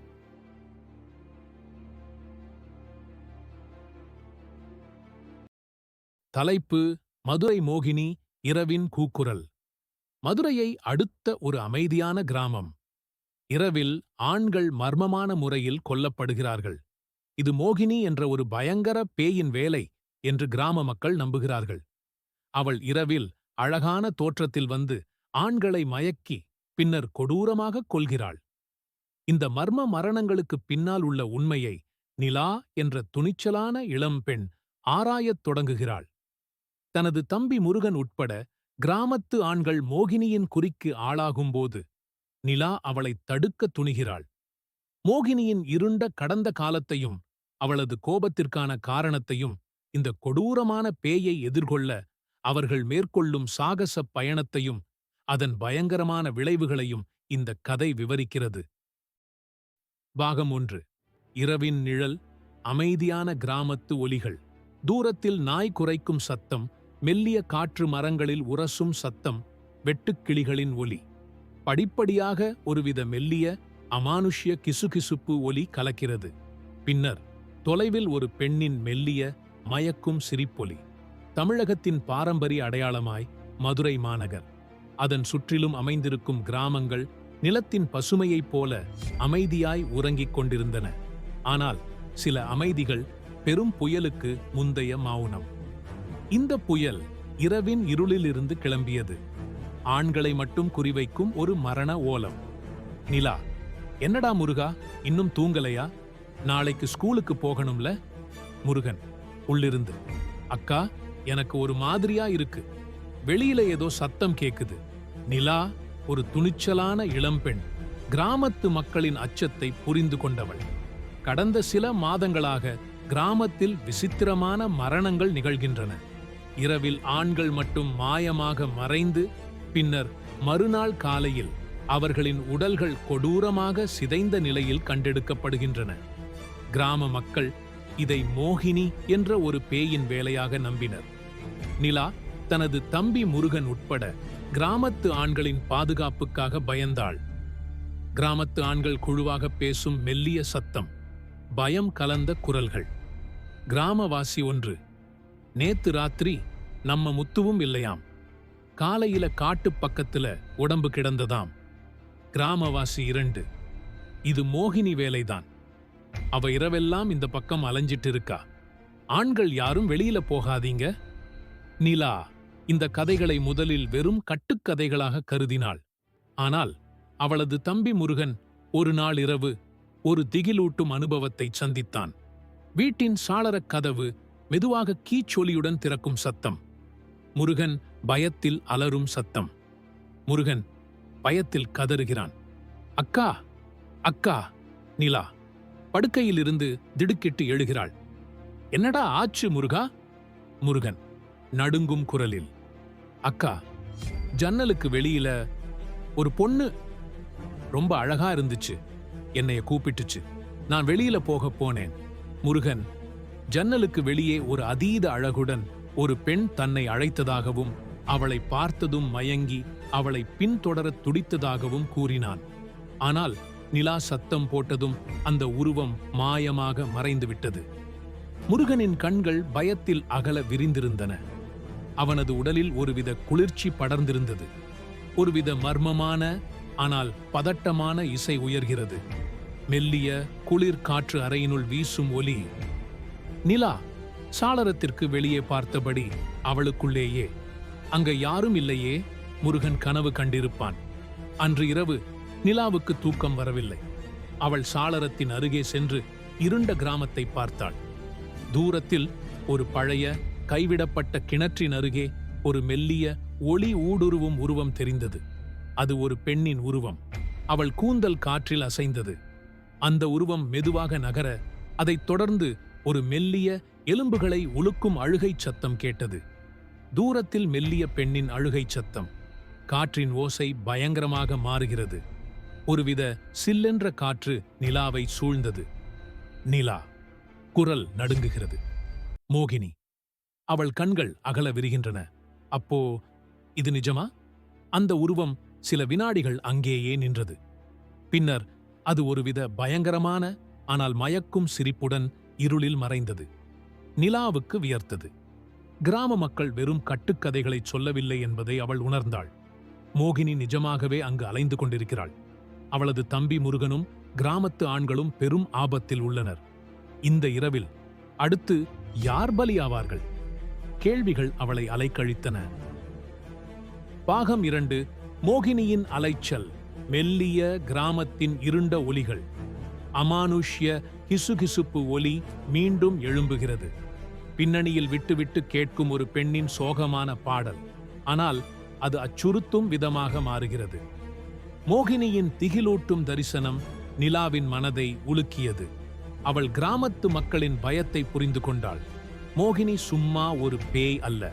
அது இரவில் ஆண்களை குறிவைத்து அவர்களை மயக்கி கொடூரமாக கொல்கிறது என்பதை அவள் உணர்ந்தாள். அவள் தனது தம்பி முருகன் உட்பட கிராமத்து ஆண்களின் பாதுகாப்பிற்காக பயந்தாள்.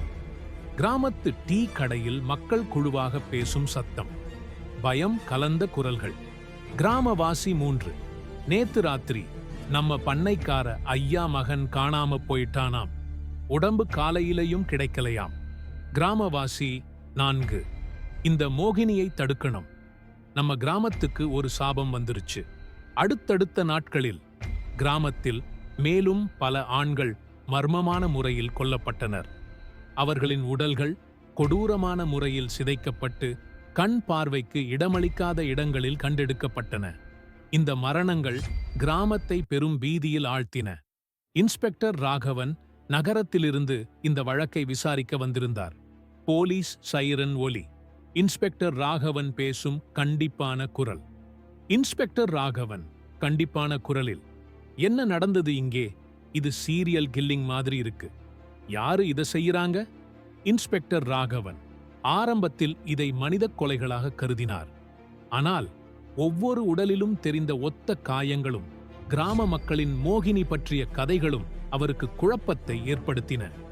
இதற்கிடையில் நிலா தனது நண்பன் அருணுடன் இணைந்து மோகினியை பற்றி ஆராயத் தொடங்கினாள். அருண் துணிச்சலானவன், கிராமத்து கதைகளை நம்புபவன். நிலாவும் அருணும் இருண்ட பாதையில் நடக்கும் சத்தம், வாவ்வால்களின் ஒலி.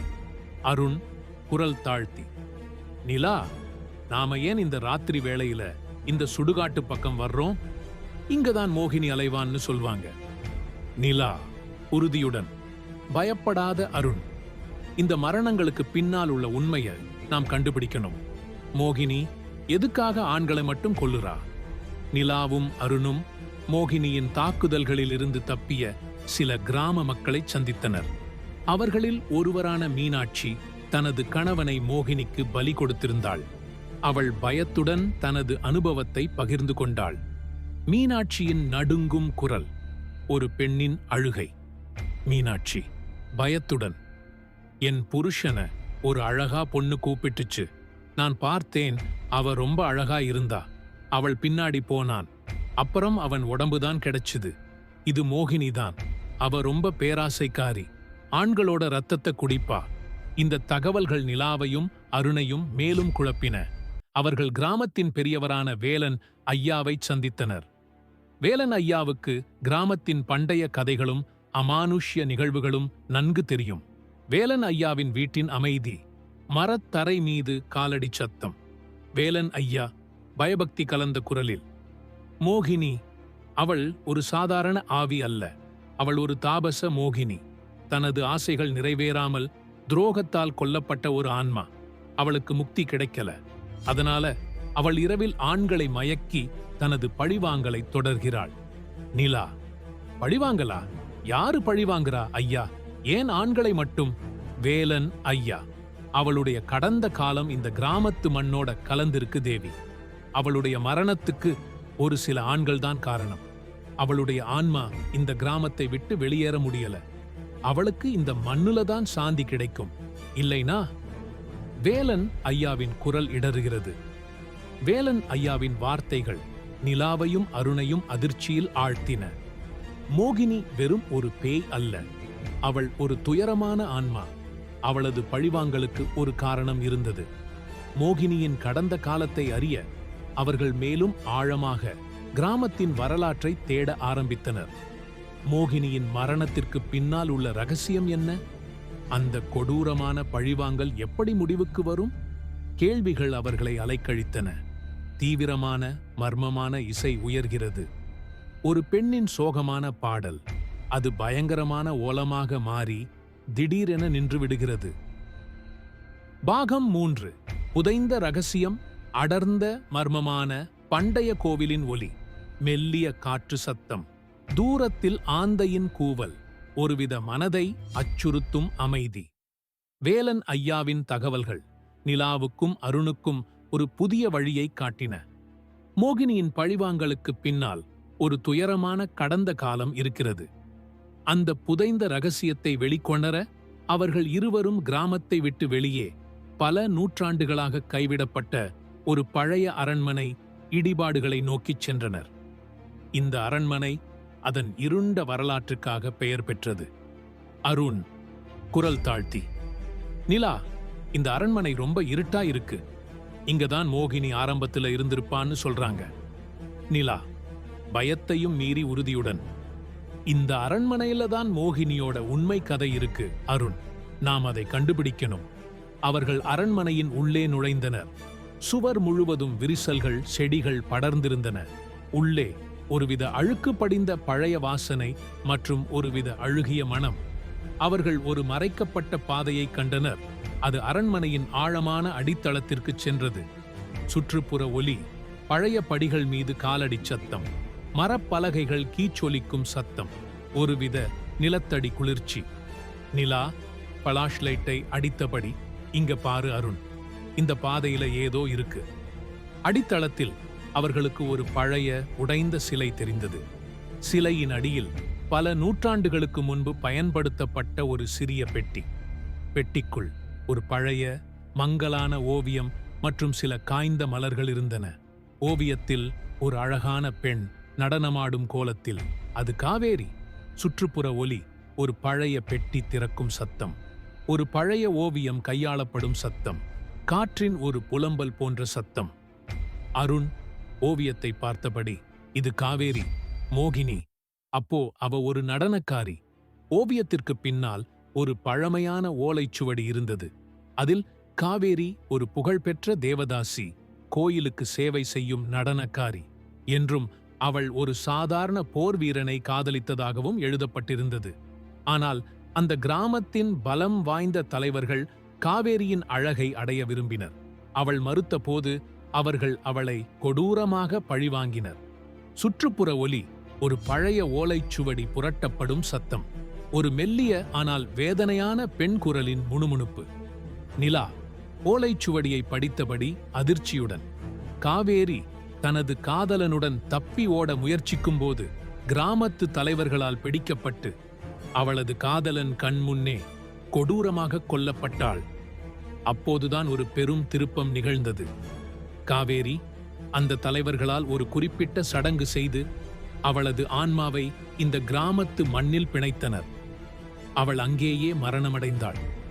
அவளது ஆவி தாபச மோகினியாக தன் காதலனின் நினைவாகவும் தனக்கு அநீதி இழைத்த ஆண்களை பழிவாங்கவும் இந்த மண்ணில் அலைந்து வருகிறது. அவளது ஆத்மாவுக்கு சாந்தி கிடைக்கவில்லை. ஒரு பெண்ணின் அலறல் சத்தம். பின்னர் அது அரண்மனையின் இருண்ட ஒளியில் கலந்து திடீரென நின்றுவிடுகிறது. அருண் அதிர்ச்சியில் உறைந்து போய், ஓ கடவுளே, அப்போ மோகினிக்கு ஒரு காரணம் இருக்கு. நிலா நடுங்கும் குரலில், ஆமா அருண், அவளுடைய மரணத்துக்கு அந்த கிராமத்து தலைவர்கள்தான் காரணம். அவர்கள் உண்மையை புரிந்து கொண்டனர். மோகினி வெறும் ஒரு பேய் அல்ல, அவள் ஒரு துயரமான ஆன்மா. அவளது பழிவாங்கலுக்கு ஒரு கொடூரமான கடந்த காலம் இருந்தது. அந்த தலைவர்கள் யார்? அவர்களின் வாரிசுகள் இன்றும் கிராமத்தில் உள்ளனரா? இந்த கேள்விகள் அவர்களை மேலும் ஆழமாக இந்த மர்மத்தில் இழுத்துச் சென்றன. அரண்மனையின் இருண்ட சுவர்கள் முழுவதும் காவேரியின் கோபமும் துயரமும் அலைந்து கொண்டிருந்தன. மோகினி அவர்களை நேரடியாக பார்க்கிறாள் என்பதை அவர்கள் அறியவில்லை. ஒரு பெண்ணின் மயக்கும் சிரிப்பு, பின்னர் அது கோபமான அலறலாக மாறி மெதுவாக மங்குகிறது. பாகம் 4. இரவின் வேட்டை. தீவிரமான, மர்மமான, ஆனால் சற்று துரிதமான இசை. பின்னணியில் காற்றின் இரைச்சல். ஒரு பெண்ணின் மெல்லிய மயக்கும் சிரிப்பொலி. காவேரி, மோகினி மற்றும் அவளது காதலனின் கடந்த கால துயரம். அவள் ஏன் ஆண்களை மட்டும் குறிவைக்கிறாள் என்ற உண்மையை நிலாவுக்கும் அருணுக்கும் வெளிப்படுத்தியது. இந்த கிராமத்து மண்ணின் பலம் வாய்ந்த தலைவர்களால் அவளுக்கு அநீதி இழைக்கப்பட்டுள்ளது.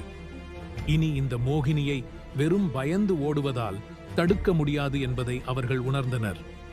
அவளை எதிர்கொள்ள ஒரு வழி தேட வேண்டும். நிலாவும் அருணும் இருண்ட கிராமத்து பாதையில் நடக்கும் சத்தம். தொலைவில் நாய் குரைக்கும் சத்தம். நிலா வேலன் ஐயாவிடம், ஐயா, மோகினியோட கடந்த காலம் எங்களுக்கு தெரிஞ்சு போச்சு. அவளை தடுக்க என்ன செய்யணும்? வேலன் ஐயா, குரல் நடுங்குகிறது. அவளை தடுக்க முடியாது தேவிக்குட்டி. அவளுக்கு சாந்தி கிடைக்காத வரைக்கும் அவள் இந்த மண்ணுல தான் இருப்பா. அவளை அழைக்கிற சக்தி, அவளுக்கு பலி கொடுக்கிற சக்தி, அதெல்லாம் ரொம்பவும் பயங்கரமானது. வேலன் ஐயா தயக்கத்துடன் மோகினியை கட்டுப்படுத்தும் அல்லது சாந்திப்படுத்தும் ஒரு பண்டைய சடங்கு பற்றி விளக்கினார். அந்த சடங்கு மோகினிக்கு அநீதி இழைத்தவர்களை நேரடியாக எதிர்கொண்டு அவளுக்கு நியாயம் கிடைக்கச் செய்வதாகும். அதற்கு அவளை மயக்கும் ஒரு ஆண் தேவை. அவள் தனக்கு அநீதி இழைத்தவர்களின் இரத்த வழிவந்த ஆண்களையே குறிவைப்பாள். அருண் உறுதியுடன், அப்போ நாம ஒரு பொறி வைக்கணும், மோகினியை வரவழைக்கணும். நிலா பயத்துடன், அருண், நீ என்ன சொல்றன்னு தெரியுதா? இது ரொம்ப ஆபத்து. ஆனாலும் வேறு வழியில்லை. அருண் தானாகவே மோகினிக்கு இரையாக முடிவெடுத்தான். ஆனால் நிலா அதை அனுமதிக்கவில்லை. அவர்கள் கிராமத்திலிருந்து மோகினிக்கு பலியான ஆண்களின் குடும்பங்களில் மிச்சமிருந்த ஒரு இளவயது இளைஞனை மோகினிக்கு இரையாக முன்வைக்க முடிவு செய்தனர். அவன் மோகினியின் உண்மையான கடந்த காலத்தை பற்றி அறியாதவன். சுற்றுப்புற ஒலி, ஒரு பயந்த இளைஞனின் குரல், வீட்டின் கதவு பூட்டும் சத்தம். வேலன் ஐயா, இந்த சடங்கு ரொம்பவும் ஆபத்து. நாம அவளை சரியா சாந்திப்படுத்தலனா அவ எல்லாத்தையும் அழிச்சுடுவா. இன்ஸ்பெக்டர் ராகவன் கிராமத்தில் நடக்கும் மரணங்கள் குறித்து குழப்பமடைந்தார். நிலா மற்றும் வேலன் ஐயா அவரிடம் மோகினியின் கதையை விளக்கினர். முதலில் நம்ப மறுத்த ராகவன் பின்னர் சில அமானுஷ்ய சம்பவங்களை நேரடியாக கண்டதும் உண்மையை நம்பத் தொடங்கினார். அவர் அவர்களுக்கு பாதுகாப்பு கொடுத்தார். போலீஸ் சைரன் ஒலி. இன்ஸ்பெக்டர் ராகவன் ஆழ்ந்த குரலில், நான் பார்த்ததை நம்பவே முடியல. இந்த மோகினியை தடுக்கணும். குறிப்பிட்ட நாளிரவு கிராமத்தின் ஒதுக்குப்புறமான ஒரு பகுதியில் மோகினியை வரவழைப்பதற்கான சடங்கு ஆரம்பமானது. அருண் பயந்த இளைஞனை கட்டுப்படுத்தி ஒரு குறிப்பிட்ட இடத்தில் அமர்த்தினான். வேலன் ஐயா மந்திரங்களை உச்சரித்தார். நிலா ஒரு கத்தியுடன் மறைந்திருந்தாள். வேலன் ஐயா உச்சரிக்கும் மந்திரங்கள், தீயின் மெல்லிய சத்தம், காற்றின் ஓசை பயங்கரமாக மாறுகிறது. தூரத்தில் மோகினியின் மயக்கும் சிரிப்பொலி. அருண் குரல் நடுங்குகிறது. மோகினி வருவா. அடர்ந்த இருளில் ஒரு மெல்லிய மயக்கும் நறுமணம் பரவியது. பின்னர் மோகினியின் அழகான உருவம் மெல்ல மெல்ல வெளிப்பட்டது. அவள் பயந்த இளைஞனை நோக்கி நகர அவனது கண்கள் அவளது அழகில் மயங்கின. மோகினியின் காலடி சத்தம், இளைஞனின் படபடப்பான மூச்சு சத்தம், ஒரு பெண்ணின் மயக்கும் பாடல். மோகினி மயக்கும் குரலில், வா, என் அருகிலே வா. மோகினி இளைஞனை நெருங்கினாள். அப்போது நிலா பாய்ந்தாள். அவள் தன் கத்தியால் மோகினியை தாக்க முயன்றாள். ஆனால் மோகினி ஒரு நொடி மறைந்து மீண்டும் வெளிப்பட்டு நிலாவை பயங்கரமான ஒரு பார்வையில் பார்த்தாள். அவளது கண்களில் கோபம் கொழுந்துவிட்டு எரிந்தது. மோகினி தான் எதிர்பார்த்தது இது இல்லை என்பதை உணர்ந்தாள். அவள் அவர்களை நோக்கி பாய்ந்தாள். ஒரு பயங்கரமான மோதல் ஆரம்பமானது. மோகினியின் அலறல், நிலாவின் போராட்டம், அருணின் பயம் கலந்த ஓலம். மோகினி பயங்கரமான குரலில், துரோகிகள், நீங்களும் துரோகிகளா? மோகினி தனது முழு சக்தியுடன் அவர்களை தாக்கினாள். அருண் மோகினியிடமிருந்து இளைஞனை காப்பாற்ற போராடினான். நிலா மோகினியின் தாக்குதலிலிருந்து தப்பிக்க போராடினாள். இந்த இரவின் வேட்டையில் யார் உயிருடன் தப்புவார்கள்? மோகினி தனது பழிவாங்கலை நிறுத்துவாளா? பாகம் 5. முடிவு. மோகினியின் தீர்ப்பு. ஒரு குழந்தையின் மெல்லிய அழுகை. மோகினியின் முழு சக்தி வாய்ந்த தாக்குதலில் நிலாவும் அருணும் மாட்டிக்கொண்டனர். இளைஞன் பயத்தில் உறைந்தான். மோகினி தனது பழிவாங்கலை நிறுத்தவில்லை. அவள் தன்னை தடுக்க முயன்றவர்கள் மீதும் கோபம் கொண்டாள். இந்த இரவின் வேட்டையில் யார் உயிர் தப்புவார்கள் என்ற கேள்வி எழுந்தது. சுற்றுப்புற ஒலி, மோகினியின் தாக்குதல் சத்தம், பொருட்களின் சத்தம், காற்றின் பயங்கரமான ஓசை. நிலா மூச்சு வாங்குகிறது. அருண் நாம என்ன செய்யணும்னு எனக்கு தெரியல. அருண் வலியுடன். மோகினி, அவ ரொம்ப பலமாயிட்டா. வேலன் ஐயா தூரத்திலிருந்து கடைசி மந்திரத்தை உச்சரிக்கத் தொடங்கினார். அந்த மந்திரம் மோகினியின் ஆன்மாவை சாந்திப்படுத்தும் சக்தி கொண்டது. ஆனால் அதற்கு ஒரு பெரும் விலை தேவைப்பட்டது. அது மோகினிக்கு அநீதி இழைத்தவர்களின் இரத்த வழிவந்த ஒருவனின் தியாகம். வேலன் ஐயா உச்சரிக்கும் மந்திரங்கள், தீயின் சத்தம், காற்றின் ஒரு புலம்பல். மோகினி பயங்கரமான குரலில், எனக்கு பழி வேண்டும், இரத்தம் வேண்டும். மோகினி இளைஞனை மீண்டும் குறிவைத்தாள். அவனை நோக்கி பாய்ந்தாள். ஆனால் இன்ஸ்பெக்டர் ராகவன் தனது துப்பாக்கியுடன் நடுவே பாய்ந்தார். அவர் மோகினியை நோக்கிச் சுட்டார். ஆனால் தோட்டாக்கள் மோகினியின் உடலை ஊடுருவிச் சென்றன. மோகினி ராகவனை பயங்கரமான ஒரு பார்வையில் பார்த்தாள். அவன் கண்களில் பயம், துப்பாக்கிச் சூடு சத்தம், தோட்டாக்கள் சுவரில் படும் சத்தம். இன்ஸ்பெக்டர் ராகவனின் பயம் கலந்த குரல். இன்ஸ்பெக்டர் ராகவன். குரல் நடுங்குகிறது. இது இது எப்படி சாத்தியம்? மோகினி இன்ஸ்பெக்டர் ராகவனை நோக்கி பாய்ந்தாள். ராகவன் அவள் அழகு மயக்கத்தில் சிக்குவது போலத் தோன்றியது. அவன் உடல் தளர்ந்தது. மோகினி அவனது ஆன்மாவை உறிஞ்சுவது போலத் தோன்றியது. சுற்றுப்புற ஒலி, மோகினியின் மயக்கும் சிரிப்பொலி, ராகவனின் பயங்கரமான அலறல், அவனது உடல் சரிந்து விழும் சத்தம். நிலா கதறுகிறாள். இன்ஸ்பெக்டர் ராகவன்.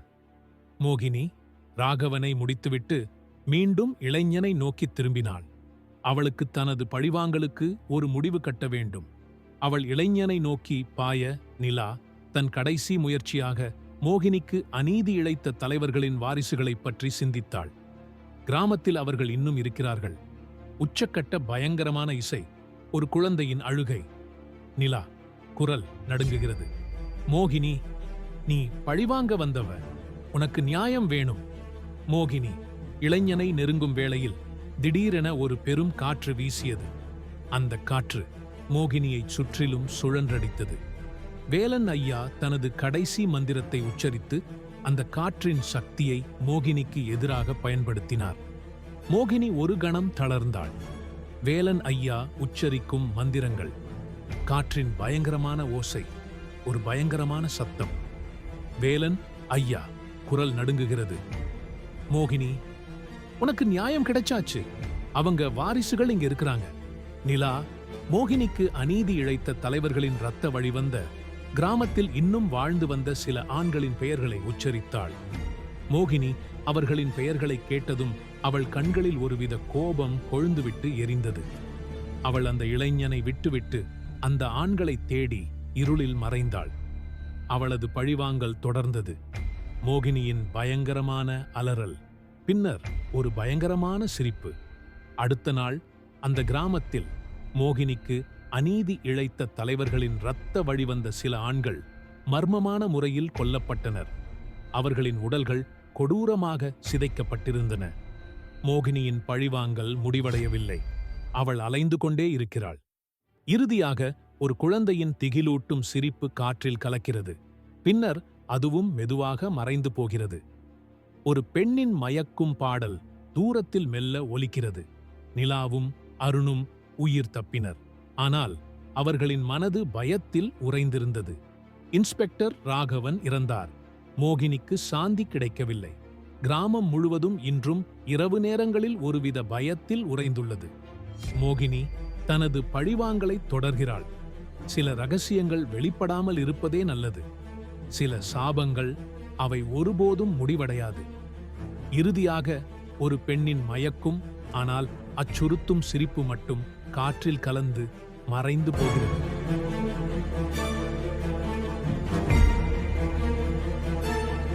தலைப்பு: கண்ணுக்கு தெரியாத நிழல். கண்களுக்கு புலப்படாத உலகம், மனிதர்கள் அறிந்திராத ரகசியங்கள். ஒவ்வொரு நிழலிலும் ஒவ்வொரு மூலையிலும் நாம் நம்பாத ஒன்று ஒளிந்திருக்கலாம். அது நம் கற்பனைக்கு அப்பாற்பட்டது. நம்மை சூழ்ந்து நம்மை வேட்டையாடும். இது அப்படியான ஒரு கண்ணுக்கு தெரியாத நிழலின் கதை. பாகம் 1. பாலைவனத்தின் ஒப்பந்தம். ராஜேஷ் ஒரு இளம் தொல்பொருள் ஆராய்ச்சியாளர். பழங்கால மர்மங்களையும் புதையல்களையும் தேடுவதே அவனது வாழ்க்கை. இந்த முறை அவன் பயணம் செய்தது மத்திய கிழக்கின் மிகப்பெரிய பாலைவனத்தின் இதய பகுதிக்கு. ஒரு பழங்கால நாடோடி பழங்குடியினர் வாழ்ந்த இடத்தின் இடிபாடுகளை கண்டறியும் திட்டம். அவனுடன் அவனது நண்பன் ஃப்ரூக், ஒரு உள்ளூர் வழிகாட்டி. ஃப்ரூக் அந்த பகுதி குறித்து ஆழ்ந்த அறிவு கொண்டவன். ஆனால் சில சமயங்களில் அவன் பேசும் கதைகள் ராஜேஷுக்கு விசித்திரமாக தோன்றும். ஃப்ரூக் அமைதியாக, எச்சரிக்கையுடன், ராஜேஷ், இந்த இடம் சாதாரணமானது இல்லை. இங்க ஜின்கள் வாழ்கின்றன. அவங்க மனிதர்களுடன் ஒப்பந்தம் போடுவார்கள். ஆனால் அந்த ஒப்பந்தம் எப்போதும் ஆபத்தானது.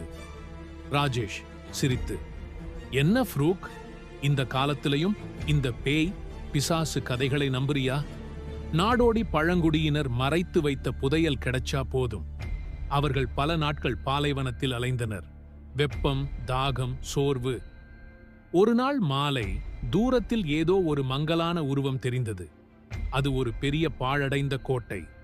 பாலைவனத்தின் நடுவே அப்படியொரு கோட்டை. ராஜேஷ் உற்சாகமானான். அவர்கள் கோட்டையை அடைந்தபோது சூரியன் மறைந்து கொண்டிருந்தான்.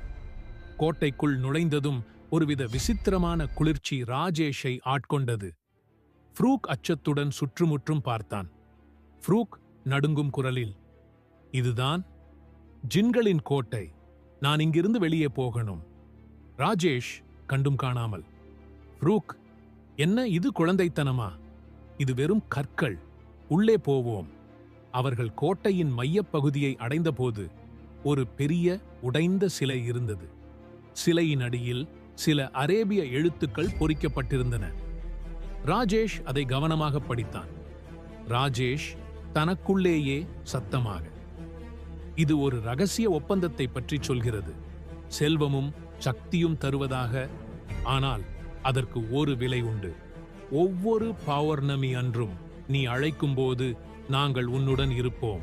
ஆனால் நீ எங்கள் உலகிற்குள் நுழைய முயற்சித்தால் நீ எங்களின் அடிமையாவாய். திடீரென்று அந்த சிலையின் கண்ணிலிருந்து ஒரு நீல நிற ஒளி பீரிட்டது. தரையிலிருந்து ஒருவித வாசனை கிளம்பியது. அது காய்ந்த செம்மண் வாசனை மற்றும் ஏதோ ஒரு எரிந்த பிசின் வாசனை கலந்தது. அந்த ஹம்மிங் சத்தம் இப்போது கோட்டையின் சுவர்களை அதிர வைத்தது. ஃப்ரூக் பயத்தில் ஓடிவிட்டான். ராஜேஷ் அசைவற்று நின்றான். கோட்டையின் நிழல்கள் பெரிதாகி அவனை சூழ்ந்தன. அந்த நீல ஒளி அவனை ஆட்கொண்டது. ராஜேஷ் நினைவிழந்து விழுந்தான். பாகம் 2, செல்வத்தின் சாபம். அடுத்த நாள் காலை ராஜேஷ் தன் வீட்டில் கண்விழித்தான். பாலைவனத்தின் வெப்பம், கோட்டையின் குளிர்ச்சி எல்லாம் ஒரு கனவு போலத் தோன்றியது. ஆனால் அவன் கையில் ஒரு சிறிய பழங்கால மோதிரம் இருந்தது. அதன் நடுவில் ஒரு நீல நிற கல் ஜொலித்தது. மோதிரம் அவனுக்கு அதிர்ஷ்டத்தை கொண்டு வந்தது. அவன் கண்டுபிடித்த அந்த நாடோடி பழங்குடியினரின் புதையலை உலகின் மிகப்பெரிய அருங்காட்சியகத்திற்கு விற்று ஒரே இரவில் கோடீஸ்வரனானான். அவன் வாழ்வே மாறியது. பெரிய வீடு, ஆடம்பரமான கார், புகழ், எல்லாம்.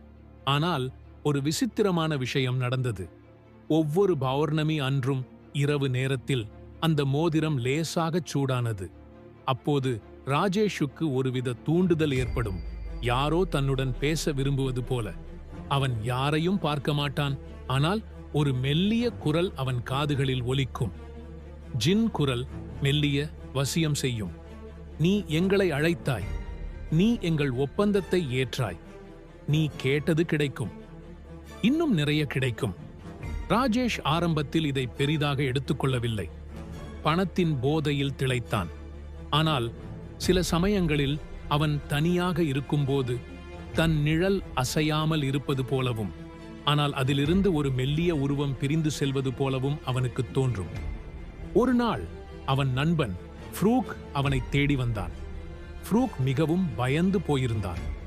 ஃப்ரூக் பதட்டத்துடன், ராஜேஷ், நீ அந்த ஜின்களின் மோதிரத்தை எடுத்துவிட்டாய். அது உனக்கு செல்வத்தை கொடுத்தது. ஆனால் அது உன்னை கண்காணிக்கும். அந்த ஜின் உன்னை பின்தொடரும். பௌர்ணமி அன்றைக்கு உன்னை அழைக்கும். ராஜேஷ் சிரித்து அலட்சியமாக, அட விடுடா ஃப்ரூக், நான் ஜாலியா இருக்கேன். இது வெறும் பழைய மூட நம்பிக்கை. ஆனால் அன்றிரவு பௌர்ணமி.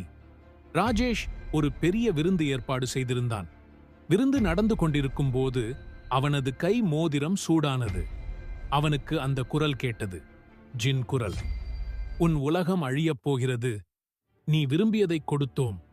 ஆனால் நீ இன்னும் ஆசைப்படுகிறாய். நீ எங்களை அழைக்கிறாய். திடீரென்று விருந்திலிருந்த விளக்குகள் அணைந்தன. அனைவரும் பயத்தில் அலறினர். ராஜேஷ் அதிர்ந்து போனான். இருட்டில் ஒரு கணம் அவன் தன் நிழலிலிருந்து ஒரு மங்கலான உருவம் பிரிந்து சுவரில் படர்ந்து செல்வதைக் கண்டான். அது ஒரு மனித உருவமில்லை, ஆனால் ஒரு திரவ நிழல் போல. விளக்குகள் எரிந்தன. அனைவரும் குழப்பத்தில் இருந்தனர். ஆனால் ராஜேஷ் உறைந்து போயிருந்தான். அவன் பார்த்த நிழல் அது மாயமாகியிருந்தது. ஆனால் அவன் மேஜையில் வைத்திருந்த ஒரு முக்கியமான பழங்கால புத்தகம் காணாமல் போயிருந்தது. அந்த புத்தகம் ஜின்களை பற்றிய பண்டைய ரகசியங்களை கொண்டிருந்தது. ராஜேஷ் அதிர்ச்சியில் உறைந்தான். அந்த ஜின் வெறும் கதை அல்ல, அது நிஜம். பாகம் 3. குரல்களின் சதி. புத்தகம் காணாமல் போனது ராஜேஷுக்குள் பெரும் அச்சத்தை ஏற்படுத்தியது. அது ஜின்களின் ஒப்பந்தத்தின் மற்றொரு பகுதி. அவன் உடனடியாக ஃப்ரூக்கை அழைத்தான். ராஜேஷ் பயத்துடன், ஃப்ரூக், நீ சொன்னது உண்மை. அந்த புத்தகம் காணாம போச்சு. அது ஒரு ஜின் தான். ஃப்ரூக் கவலை கலந்த குரலில், நான் அப்பவே சொன்னேன், அது ஆபத்தானது. நீ அந்த மோதிரத்தை தூக்கி எறியணும். ராஜேஷ், முடியாது ஃப்ரூக், அது என் கையில் ஒட்டிக்கிச்சு. நான் என்ன செய்யணும்? என்னை காப்பாத்து. ஃப்ரூக் ராஜேஷை சந்தித்தான். அவன் மிகவும் பயந்து போயிருந்தான்.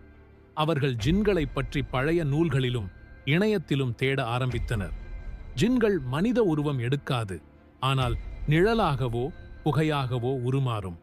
அவை மாய சக்திகள் கொண்டவை. அவை மனித மனதை சிதைக்கும். ராஜேஷ் வீட்டிற்கு வந்ததும் ஒரு விசித்திரமான விஷயம் நடந்தது. அவன் தனியாக இல்லை என்ற உணர்வு. அவன் அறையின் ஒவ்வொரு மூலையிலிருந்தும் மெல்லிய குரல்கள் கேட்டன. பல்வேறு குரல்களில் மெல்லிய முனகல், கிசுகிசுப்பு. நீ தனியா இல்ல, நாங்க உன் கூட இருக்கோம். நீ எங்க சொந்தம். நீ இங்கேயே இருப்பாய். ராஜேஷ் பயத்தில் நடுங்கினான். அவன் கண்களை மூடினான், திறந்தான். ஆனால் குரல்கள் தொடர்ந்தன. அவன் நிழல் ஒரு பெரிய சுவரில் பரவி அதில் பல சிறிய உருவங்கள் உருவெடுத்து மறைந்தன. அது ஜின்களின் கூட்டமா? ஃப்ரூக் ஒரு தீர்வுடன் வந்தான். ஜின்களை விரட்ட ஒரு பழங்கால சடங்கு செய்ய வேண்டும். அது ஒரு குறிப்பிட்ட மந்திரம் மற்றும் பாலைவனப் பொருட்களுடன் தொடர்புடையது. ஆனால் அது ஆபத்தான சடங்கு. அதைச் செய்ய அவர்கள் பாலைவனக் கோட்டைக்கு திரும்ப வேண்டும். ராஜேஷ் தயக்கத்துடன், அங்கயா? மறுபடியுமா? ஃப்ரூக், வேற வழியில்ல ராஜேஷ். அங்கதான் அதோட சக்தி ஆரம்பிச்சது. அங்கதான் அது முடியும். அவர்கள் பாலைவனத்திற்கு திரும்பினார்கள். கோட்டையின் இடிபாடுகளை அடைந்ததும் ராஜேஷ் மீண்டும் ஒருமுறை அந்த குளிர்ச்சியை உணர்ந்தான். அவன் கை மோதிரம் பயங்கரமாகச் சூடானது. அந்த கோட்டையின் சுவர்கள் முழுவதும் அரேபிய எழுத்துக்கள் உயிர் பெற்றது போல் மின்னி மறைந்தன. அவனது நிழல் பெரிதாகி அவனை கோட்டையின் மையப்பகுதிக்கு இழுத்துச் சென்றது. பாகம் 4. நிழலின் மர்மம். ராஜேஷ் கோட்டையின் மையப்பகுதியை அடைந்தான். அந்த உடைந்த சிலையின் முன்பு நின்றான். ஃப்ரூக் மந்திரங்களை ஓத ஆரம்பித்தான். பாலைவன பொருட்களை பயன்படுத்தி ஒரு பாதுகாப்பு வட்டத்தை உருவாக்கினான்.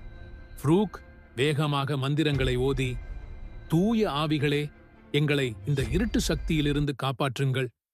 ஆனால் ராஜேஷின் கை மோதிரம் பயங்கரமாக கையைச் சுட்டது. அவன் அதை கழற்ற முயன்றான். ஆனால் அது ஒட்டிக்கொண்டது. ராஜேஷின் நிழல் அவனை கட்டுப்படுத்த ஆரம்பித்தது. அது நீண்டது, சுருண்டது, ஒரு பாம்பைப் போல அவனை சுற்றிக் கொண்டது. ஜின் குரல் குரூரமாக, நீ எங்களை அடிமையாக்க நினைத்தாயா? நீதான் அடிமை. உன்னை நாங்கள் அழைத்தோம். உன்னை அழைத்ததே நாங்கள்தான். ராஜேஷ் அதிர்ச்சியில் உறைந்தான். என்ன சொல்கிறது இந்த ஜின்? தான் எப்போது ஜின்னை அழைத்தான்? திடீரென்று அந்த சிலையின் அடியிலிருந்து ஒரு சிறிய காய்ந்த எலும்புக்கூடு வெளிவந்தது. அதன் அருகே ஒரு சிறிய பழங்கால விளக்கு இருந்தது. அது ஒரு எண்ணெய் விளக்கு. ராஜேஷுக்கு ஒரு பிளாஷ்பேக் வந்தது. அவன் பாலைவனத்திற்கு முதலில் வந்தபோது ஃப்ரூக் அவனை பார்த்த இடமே இந்த கோட்டையின் அருகில்தான். ஒரு நாள் இரவு ராஜேஷ் தூங்கிக் கொண்டிருந்த போது அந்த விளக்கு லேசாக எரிந்தது. அவன் அதை அணைக்க முயன்றான். அப்போது அந்த விளக்கு அவனது கையில் சூடாகி மோதிரமாக மாறியது. திடீர் மின்னல் சத்தம், மழை பெய்யும் சத்தம், அந்த விளக்கு ஜின்னை அழைக்கும் ஒரு பழங்கால கருவி. ஃப்ரூக் இதை ராஜேஷுக்கு சொல்லவில்லை. ஃப்ரூக் அவனிடம் மோதிரத்தை பற்றி கூறிய போது அது ஜின்களை பற்றிய எச்சரிக்கை போலத் தோன்றியது. ஆனால் அவன் ராஜேஷை கோட்டைக்கு அழைத்து வந்தது அந்த ஜின்னை பற்றி அறியத்தான். ராஜேஷ் குரல் நடுங்க, ஃப்ரூக், நீ நீ எனக்கு ஏன் இதை சொல்லல? இது என்னோட தப்பு இல்லையே. ஃப்ரூக் குரூரமாகச் சிரித்து, அது உன் மோதிரம் ராஜேஷ். நீ அதை எடுத்தாய், நீதான் அதை அணைத்தாய். நான் ஜின்களை கட்டுப்படுத்தும் சக்தியை தேடினேன், ஆனால் அது முடியாதது. அவர்கள் உன்னை கண்டார்கள், நீதான் அவர்களுக்கு ஏற்றவன். ஃப்ரூக் ஒரு ஜின் கட்டுப்படுத்தி அவன் ராஜேஷை ஒரு இரையாக பயன்படுத்தி இருக்கிறான். அந்த கோட்டை ஒரு பொறியாக இருந்திருக்கிறது. காற்றின் ஓலம் உச்சத்தை அடைகிறது. ராஜேஷின் நிழல் முழுமையாக அவனை சூழ்ந்து கொள்கிறது. ஜின்களின் குரல்கள் 1000 ஒலிகளாக மாறி ராஜேஷின் காதுகளில் சத்தமாக அலறுகிறது. ராஜேஷின் உடல் அசைவற்று நின்றது. அவனது கண்கள் பயத்தில் விரிந்தன. அவனது நிழல் அது ஒரு பயங்கரமான உருவமாக மாறியது. ஃப்ரூக் பயத்தில் பின்வாங்கினான். ஃப்ரூக் அலறல், இல்ல இல்ல, இது என் திட்டமில்ல. ஆனால் அந்த நிழல் ஃப்ரூக்கை நோக்கி பாய்ந்தது. ஒரு கணம் ஃப்ரூக்கின் உடலில் இருந்து ஒரு பெரிய புகை கிளம்பியது. அவன் உடல் கருகிப் போனது. அவன் எலும்புக்கூடு தரையில் விழுந்தது. அலறல் சத்தம், பின்னர் புகை மேலெழும் சத்தம்.